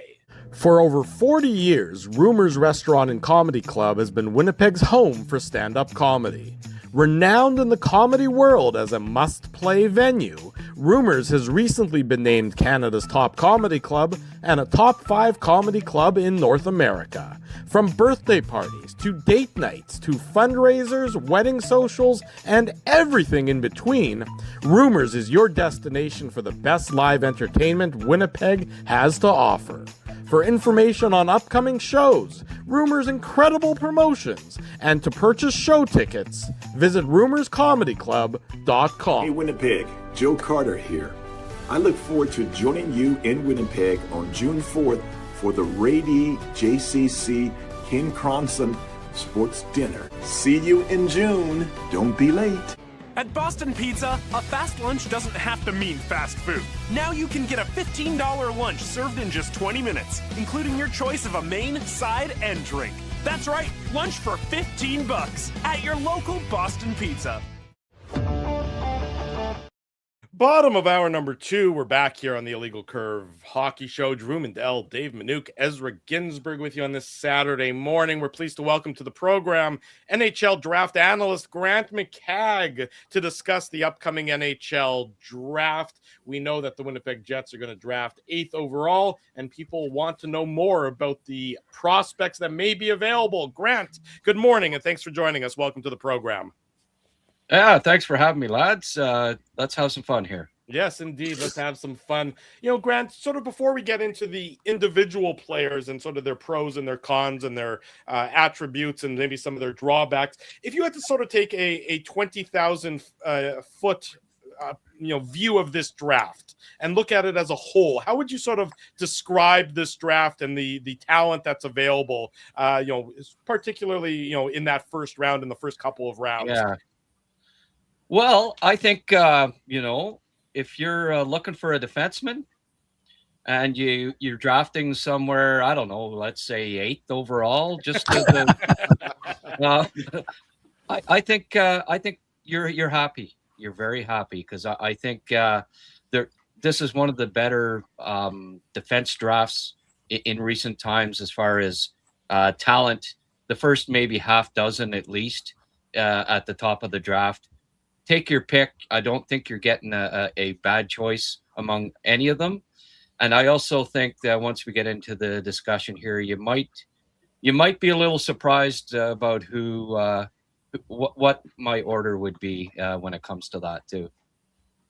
So Grant, just getting into some specific prospects now, you talk about defensemen, and that's what we've heard for the last several weeks, if not several months, that there's a lot of defensemen that are going to be good defensemen that are going to be available at that time. Carson Carrolls is one of those defensemen out of Manitoba. But in your opinion, is there any chance that he's available at 8th overall? Because I've seen on some mock drafts him going as high as 2nd overall to San Jose.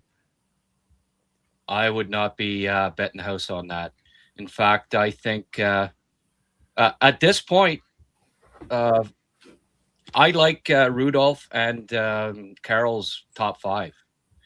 Rudolph, I know for a lot of people was kind of lower than that, but as the years gone on, he's just gotten better and better. He was putting up good stats all year, but his defensive play needed work. But Carroll's, could go top 2, top 3. It depends on a team's needs to a certain degree, but San Jose, they need to pull the trigger on a defenseman, right? You got to think that this is, and it's not a stretch. Carroll's at 2. Reed will be in the discussion at 2. Obviously, a lot of people think Verhoff, but I have a feeling that he might not be going as high as people think.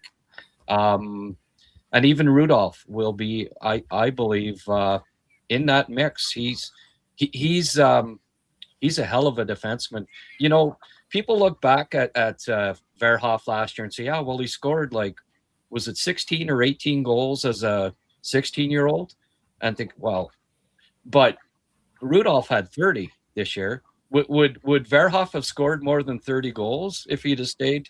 Maybe, but of course he wouldn't have had Reshny to play with this year if he did stay. So, the more I watched Verhoff this year, and you do have to factor in the fact that he was playing at that age in college, and you do give him a bit of leeway, but you still have to not be making a lot of mistakes and be showing keen hockey sense no matter what level you're playing at. And for me, those things became a bit of an issue with Verhoff. I don't think he has first power play potential. Like, I don't see him as running a power play. I see concerns in his own end. So yeah, he's a big kid. Yeah, he was great at 16, but it wouldn't be the first guy, Shane Wright, hello, that we loved at 16 and thought, well, he's the second coming. And once you put the microscope on him, it's not as clear. Don't be surprised if Verhoff is available at 8. He might. It's a possibility. So I know when you look at independent lists, most people think, oh well, Verhoff won't be there.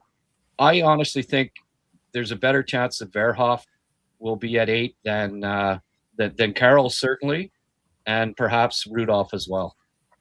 So just as a follow-up to that, Grant, I wanted to ask you about another player who I think is in the conversation at 8th overall for the Jets, and that's Chase Reed. And I know that he might go before that. And just for those who aren't familiar with Chase Reed, he's also a right shot defenseman. We've been talking a lot about right shot defensemen today, boys. He's playing for the Sioux Greyhounds, had really good numbers with the Sioux Greyhounds. He's committed to play for Michigan State. So obviously the Jets have a lot of familiarity with drafting players that have played, with Michigan or Michigan State. But what can you tell us about Chase Reed, and is he a guy that you think could fall to the Jets at number 8? It's possible. NHL scouts really like his offensive upside, as do I. I think he can run a power play, and that's always an attractive. Eventually here, Winnipeg's going to need someone to replace Josh Morrissey, right? And I think Reed, Carrolls, Rudolph, Verhoff, take your pick of any of those 4 if they're available at 8. What better place to go than Winnipeg and have? I love Josh Morrissey. I consider him one of the top 5 defensemen in the league. Big fan, and I think he would be a great mentor for any of those 4. No, Grant, I'm curious because you kind of led into it with your opening answer. You said people would be surprised by your list. So would people be surprised by kind of your top 10, or is it more who you have in the top 5? And you're welcome to share that list with the folks in the crowd. Yeah. Well, guys, I've kind of veered away. I'm not doing a draft guide anymore. Mm-hmm. Recruits is no longer. I do a podcast called Habscast full time now. And right now, I'm kind of busy with a certain team that big 5-1 win last night. Yeah. So I haven't been regularly at this time of year. I could be, I really know all of these prospects inside out. In June, I'm going to really do a deep dive on everyone and be firm with my list. I haven't even done a firm ranking as of yet. I'm waiting till the Habs are gone, and I have a lot of being a former NHL scout, being affiliated with the Montreal Canadiens as a part-time scout before. I have a lot of contacts, the NHL scouts that are friends, and we talk throughout the year. And I've been watching casually, you could say, so I have a good firm idea, but certainly, you should have me back on in June if you want my definitive lists and stuff. Although I'm not going to give it all away because I'm going to be, obviously I want people to come watch my website and go to my Patreon page, see my draft list and all that. So I'm not going to be giving specific draft rankings this year. No, Grant, we need to know right now who you have at 8th overall. Yeah, exactly. Well, look, I think I love Bjork, and I don't think he'll be there, but that would be another great. If somehow he's there at 8, I think he'd be a fantastic pick for the Jets. Lawrence, like this is at 8, you're going to get a hell of a good center or defense prospect. And I mean, I don't know the Jets inside out, but I'm presuming that Winnipeg would really like a top 2 defenseman or a top 2 center. Would that be that would be a fair assessment, no question about that. That's exactly what the organization is desperate for. It's what everyone's clamoring for. Is that the Jets didn't expect to draft top 10 this year.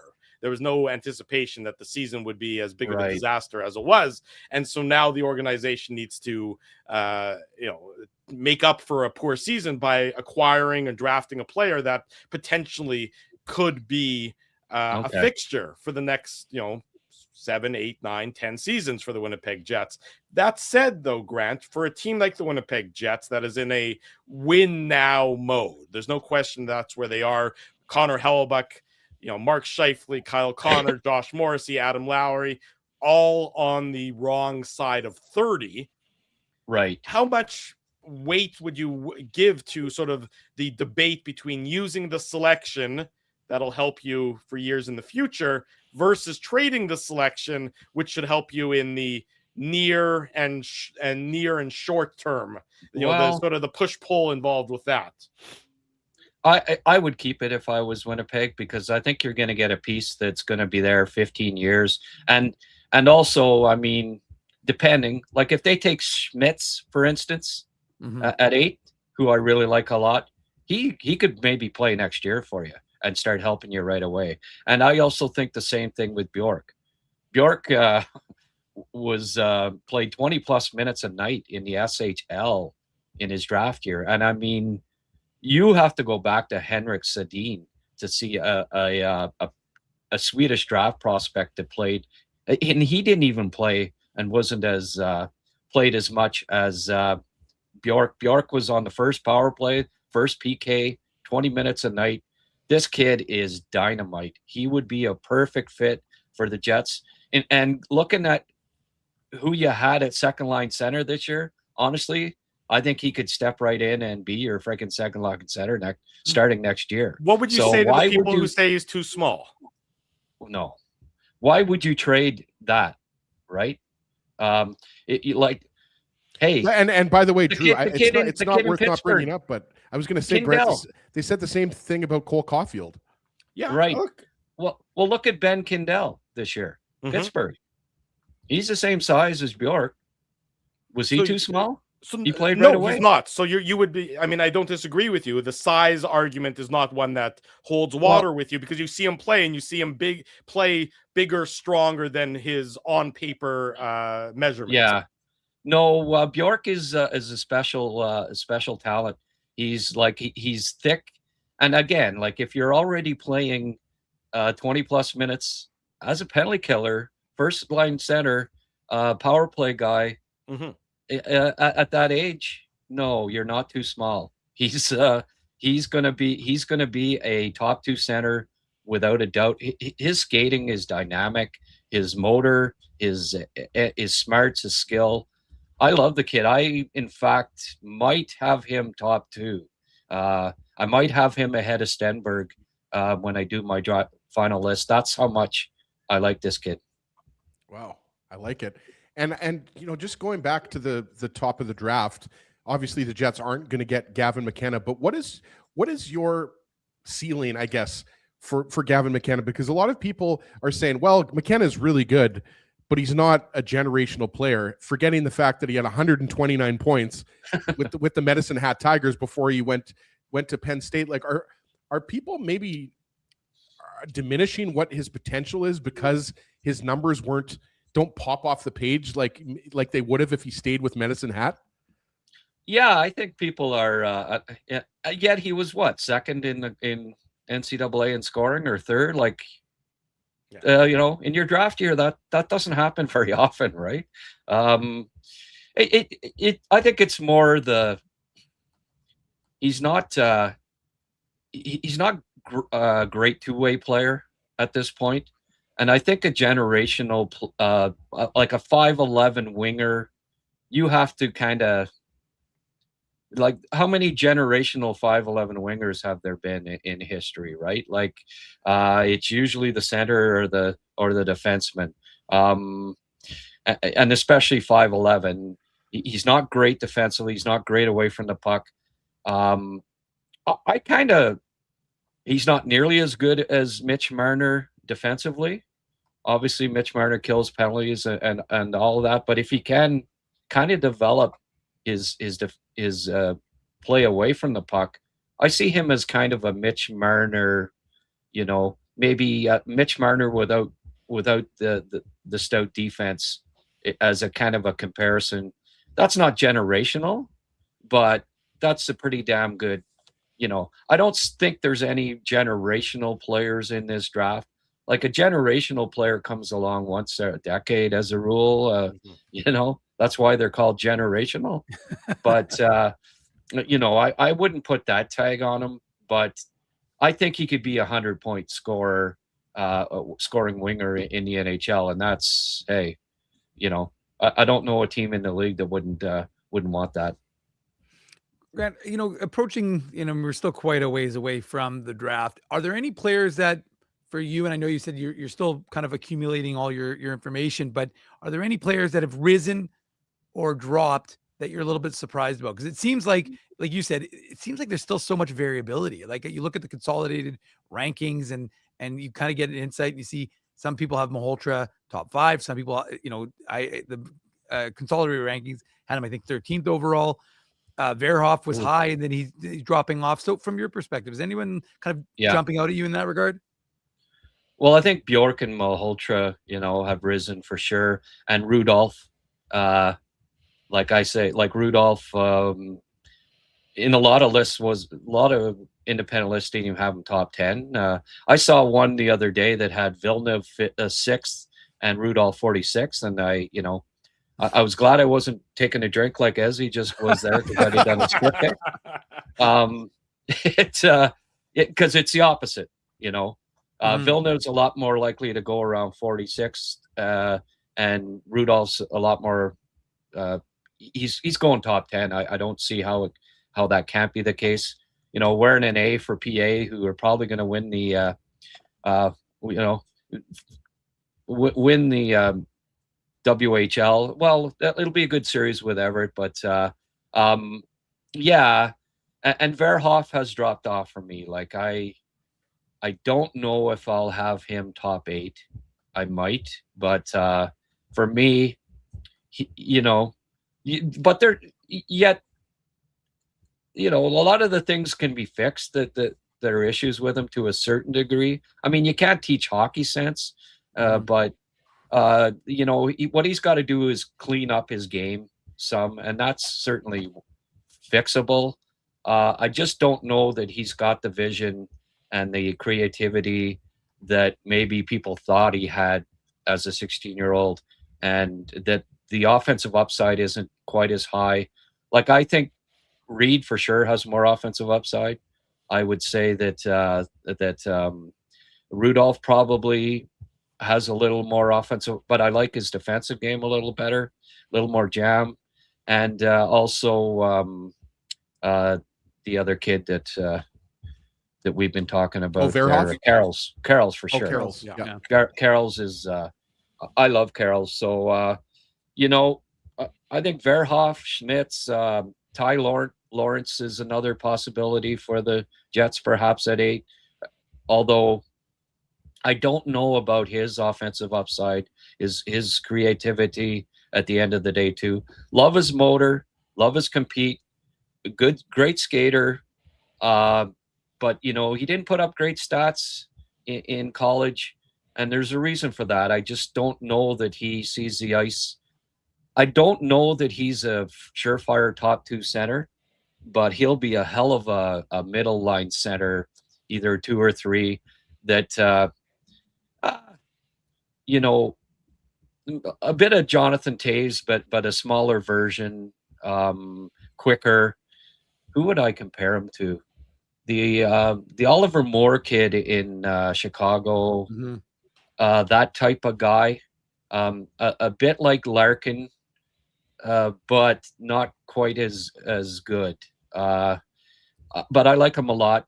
I think he's certainly going to be the character is really high. You got a middle line center for sure. I love his floor. I'm just not certain that the ceiling is. I know a lot of guys that have him around 15. A lot of NHL guys that have him around 15 on their draft list. So I don't know. You might be reaching and hoping. You might be a little disappointed in just how much offense that he can provide at the NHL level. So, Grant, so what I'm hearing you say is that Josh Morrissey and Rudolph will form a partnership for years to come based on their both being from Alberta and both playing for Prince Albert. Well, hey, you could not go wrong. If Rudolph's there at 8, I would jump on it. That to me would be the guy for you. Hey, yeah. And what better mentor than Josh Morrissey? Absolutely. Time will tell on that front. Grant McCagg is an NHL draft analyst. He's also the host of the Habscast, focusing on the Montreal Canadiens, who tied up the series 1-1 with the Buffalo Sabres last night. Grant, appreciate your time. Appreciate your insight. Thanks so much for joining us, and keep enjoying the Habs run. All of us are enjoying watching them play in the second round series against the Sabres as well. Go Habs, go. There you go. Thanks, Grant. Be well. Thanks, Grant. Talk to you soon. Grant McCagg joining us this morning here on the Illegal Curve Hockey Show. We'll take our final commercial break. We'll come back. We'll wrap up, talk a little bit about the Manitoba Moose dropping their season finale against the Grand Rapids Griffins last night. Much more to come. Saturday morning, Drew Mandel, Dave Manouk, Illegal Curve Hockey Show. I forgot Ezzy Ginsburg. The Illegal Curve Hockey Show presented by Play Now, live here on our YouTube channel. I want to thank you for not betting with Play Now and choosing our illegal gambling sites instead. Because we couldn't afford things like this without your money. So much of your money. Now you might have questions like, Do our profits benefit your community? No. Or bet with Play Now, Manitoba's local legal and secure gambling site. Dining, entertainment, parking, and convenience, all in one spot. City Place is located in the heart of downtown Winnipeg, attached to the Canada Life Center. Whether you're working, living, or out for a night in the downtown, make City Place your go-to destination before or after the fun finds you. Lunchtime, game time, anytime. Visit City Place at 333 St. Mary Avenue, next to Canada Life Center. Boys, I've made an important life decision, and I need your support. Oh, boy. I've decided to get a grill. You mean a barbecue grill for cooking? Like, that's not an important life decision, Ezzy. No. A grill for my teeth. A grill for your teeth? Do I even want to know why you're doing this? It's simple, really. Every time I go to Holt Dental, I get treated so very well by Dr. John and his team that I need to keep finding additional reasons to go back. I rely on Holt Dental for all of my dental needs, and they do it all, from regular cleanings to cosmetic dentistry. Plus, they have free parking at their front door, and you know how much I love my convenient parking. For all your dental needs, Illegal Curve recommends Holt Dental, conveniently located on Taylor Avenue near Grant Park Mall. For more information, visit them online at holtdental.ca. For over 40 years, Rumors Restaurant and Comedy Club has been Winnipeg's home for stand-up comedy. Renowned in the comedy world as a must-play venue, Rumors has recently been named Canada's top comedy club and a top 5 comedy club in North America. From birthday parties to date nights to fundraisers, wedding socials, and everything in between, Rumors is your destination for the best live entertainment Winnipeg has to offer. For information on upcoming shows, Rumors' incredible promotions, and to purchase show tickets, visit rumorscomedyclub.com. Hey Winnipeg, Joe Carter here. I look forward to joining you in Winnipeg on June 4th for the Rady JCC Ken Cronson Sports Dinner. See you in June. Don't be late. At Boston Pizza, a fast lunch doesn't have to mean fast food. Now you can get a $15 lunch served in just 20 minutes, including your choice of a main, side, and drink. That's right, lunch for $15 at your local Boston Pizza. Welcome back to the Illegal Curve Hockey Show. Drew Mandel, Dave Minuk, Ezra Ginsbergs. Thanks for spending your Saturday morning with us as we spend a couple hours talking about the Winnipeg Jets and now the Manitoba Moose, whose season came to an end last night at the hands of the juggernaut Grand Rapids Griffins. The Moose won the first game of the best of 5, giving some hope, but then Grand Rapids did what they did to so many teams the course of this season, is defeating them, winning the series 3-1. Dave, it just seems like the Moose didn't have the offensive firepower to match up against the Grand Rapids Griffins, and ultimately Grand Rapids just sort of were too much for the Moose to overcome. Yeah, I think it's a fair assessment. I mean, I think that the PK, which has been so good all year long, failed them. They gave up 3 power play goals in yesterday's game, and 2 of which came in the last 10 seconds. So they'd killed almost 90% of the power play, or more than 90% of the power play for Grand Rapids. And then, I think they gave up. Axel Sandin Pellikka made an unbelievable, probably should have been stopped, but made an unbelievable move for the second goal right after. And the Moose were, in it, Drew. I mean, they were down 1-0 after 20, come out real well to start the second period, get a good chance early. Dylan Anhorn buries another chance that they get maybe a few seconds later to tie it up. And it was tied for about 11 minutes before Axel Sandin Pellikka scored that goal to give Grand Rapids the lead. And then they started off the third period with a bit of an aggressive mindset, and turnover led to a 2-on-1, which ended the game essentially 3-1. Then they made it 4-1. And then Phil DiGiuseppe scored 1 to make it 4-2 late. And then Grand Rapids scored a empty netter to seal the deal. But yeah, it's a disappointing end, but it really, like we've talked about, I mean, you could say for the Jets or the Moose, right? As the special teams weren't good enough, and their power play inexplicably was not good enough, because to me, I mean, they just had the assets to produce all season long, though, right, Dave? Oh yeah, that's what I'm saying. That's why I'm saying this isn't a shocker, because this is a team that, again, they had a lot of belief, and they played a good defensive structure. They didn't give up a lot, but they unfortunately couldn't produce. And so, it's a bit of a surprise. It's not a bit of a surprise because of the fact that. What did you think about the decision to start Milic last night? I didn't think Dom had the best game 3, and not putting it all on him, because you have to score in order to win, but or score more than the other team, I should say. But I mean, Milic is the guy. I know folks, we tend to, folks focus on the recent performance, and Dominic DiVincentis had a great 3-game stretch for the Manitoba Moose. There's no question about it. But the problem or 4-game stretch, I should say, but the problem was that, Dominic DiVincentis didn't have the best year, and Thomas Milic has been their guy. And I think maybe they just felt that they need to make a change. Obviously, Cale Clegg had to be miss the game, and he's a bit of a disaster. Both he can be offensive, but he sometimes defensively, his defense is not the best.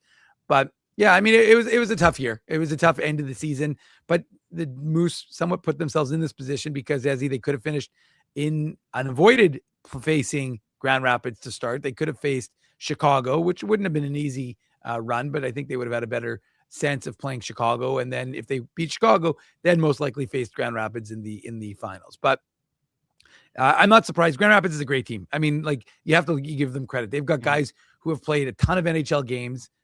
Their back end is spectacular. They got unbelievable goaltending by Michael Postava, and then obviously Sebastian Costa didn't play because Postava was giving them such amazing goaltending. So, tough end for the Moose season. We'll talk about them on probably on Monday, is my guess, is when we'll do exit interviews, and so we'll do that. And then I agree with Kelsey. I'd like to see more in-depth analysis of Moose prospects on a Illegal Curve website. Okay, well, we'll see what we can do, Kelsey. I'll see if I can make that happen, if you will. But yeah, and we'll give you a lot more insight into what's happening with the Moose and the impact of, all these guys who played their first year pros or second year pro. I mean, guys like obviously Barlow and Jagger. And again, you get good efforts from, Zhilkin and Lambert. And like I said, we'll cover it all. Probably do an end of season roundtable, Ezzy, which is weird because we don't use a roundtable, but we'll do an end of season roundtable at some point as well. And it's easier this year because I just put a roundtable out on my curb for giveaway weekend. So if you hurry up, Dave, you can probably grab that roundtable and use it, and then you can be true to your word about That's using true. a roundtable for your roundtable. Good point. But there's lots to look forward to in that regard. And as he's muted, I think. But we got Kevin He, Kieran Walton. Neither one of them played. They were, of course, around the team, but they'll probably have gained some value practicing the last couple of weeks. And yeah, we'll see what they can do next year. But lots to look forward to in that regard. And we'll have more covered here on Illegal Curve and illegalcurve.com. It'll probably be 5 months now until a regular season game, give or take 5 months, until a regular season game is going to be played in Winnipeg, whether it's the Winnipeg Jets or the Manitoba Moose. So the off season for hockey in Manitoba, at least in terms of wins and losses and games played, has officially begun in Winnipeg. But of course, the coverage and the insight and the analysis continues unabated with illegalcurve.com, and of course here on the Illegal Curve YouTube channel. Ezzy, you have something to say, it looks like. Well, yeah, it's pretty important. I mean, we just had the comment up there, Dave. Well, Dave just I'll put it away. But leftover meat? Frosty's joking about the leftover meat, but I have a question. It's been about a month since your supermarket sweep. I think we should maybe get an update. Like, how much meat have you eaten, Drew? How much meat do you have left in the freezer from your co-op supermarket sweep? And I'm going to put Drew on the spot. Have I given any of it to Colby? Yes. I haven't, but Colby is, of course, unbelievable. Is it really unbelievable? You've known me for how many years? It's in fact completely believable. And sounds like Drew's on cheating point. on the meat. Ezzy, all I know is this. When Drew didn't share the Krispy Kreme donuts with you and I, we should have known. But you promised, Drew, steaks for Colby. I have steak. I haven't used the steak. They're still in the freezer. Colby can have the steaks. Well, I'm not saying he has to have all of them. I'm not saying they have to have all of the steak for Colby, but I'm just saying you should take care of our boy Colby Spence. Drew, you do have $395 worth of meat in your freezer, so I think you can spare a steak or two. I used up the ribs. The ribs are gone. We had a big rib party. You guys weren't invited. So we had a big rib party. I made ribs for the first time in my life. I'm not a good cook.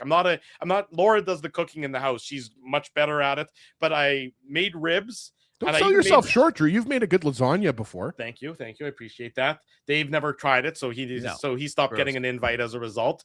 But I made my own barbecue sauce to go with the ribs. So this was me being. That's pretty impressive. Yeah, I was very proud of myself, and the barbecue sauce was really good. Nice. Is there a possibility in hell of me recreating the quality of that barbecue sauce? No, there absolutely isn't. It was more of a let's throw a whole bunch of ingredients in a bowl and see if we can mad science our way into a quality sauce. As long as you have, boys, is Illegal Curve going in the barbecue sauce business now? I don't think so. I don't think that will. I'm not sure anything we do, Ezzy, is sanitary and would be considered something that we should sell commercially. But go on. Yeah. Exactly right. Anyways, so I still have I have a lot of ground beef. It is the ground beef that is an overwhelming amount of ground beef that we're going to have a hamburger party at some point in time this summer. Maybe you guys can get an invite to that. We'll see. Probably not, but we'll have to figure that out. But Drew, I got a lot of ground beef. With ground beef. Someone's doing well. I got black market ground beef. If anybody needs some, you can hit me up. There's not black mold on your ground beef. What's that? What'd you say? So as long as there's not black mold on your ground beef. No, it's all been put away very sanitary and professionally frozen and everything else and vacuum packed and the whole 9 yards. But you can find me on the dark web. I'm selling ground beef if you need to get some. Visualizing Drew falling asleep with like loose meat on his cheeks, like just. Oh, Ezzy, you know what I think? That's the job for AI. We'll let AI do the thinking for you. There you go. Thank you to everybody for joining us today on the Illegal Curve Hockey Show. Big thank you to Grant McCagg. Big thank you to our buddy Dan Robertson. There you go, Donnie Boy 54. I see smash burgers. Now you're talking. Yummy. In case you missed any of the broadcast, it's available, of course, the instant replay on the YouTube channel. The podcast still to come. And, of course, illegalcurve.com is your home for all your latest Winnipeg Jets and Manitoba Moose news, audio, video, everything under the sun. As relevant, we'll have it covered. Big thank you to all of our sponsors. Play Now, Rumors Restaurant and Comedy Club, the Rady JCC Sports Dinner coming up in less than a month. Get your tickets. Very few of them available. RadyJCC.com. Joe Carter, Cito Gaston. They're going to be in Winnipeg. Boston Pizza, Wheatland Hockey, City Place, and of course, our friends at Holt Dental are here to help everybody in need of dental care. We appreciate all of you for joining us. If you haven't already done so, smash that like button, subscribe to the channel, turn your notifications on, and be sure to join us each and every time we go live here on the Illegal Curve YouTube channel. For Dave Minuk, for Ezra Ginsburg, I'm your host, Drew Mandel. Thanks, everyone, for joining us. We'll see you next Saturday. This has been the Illegal Curve Hockey Show.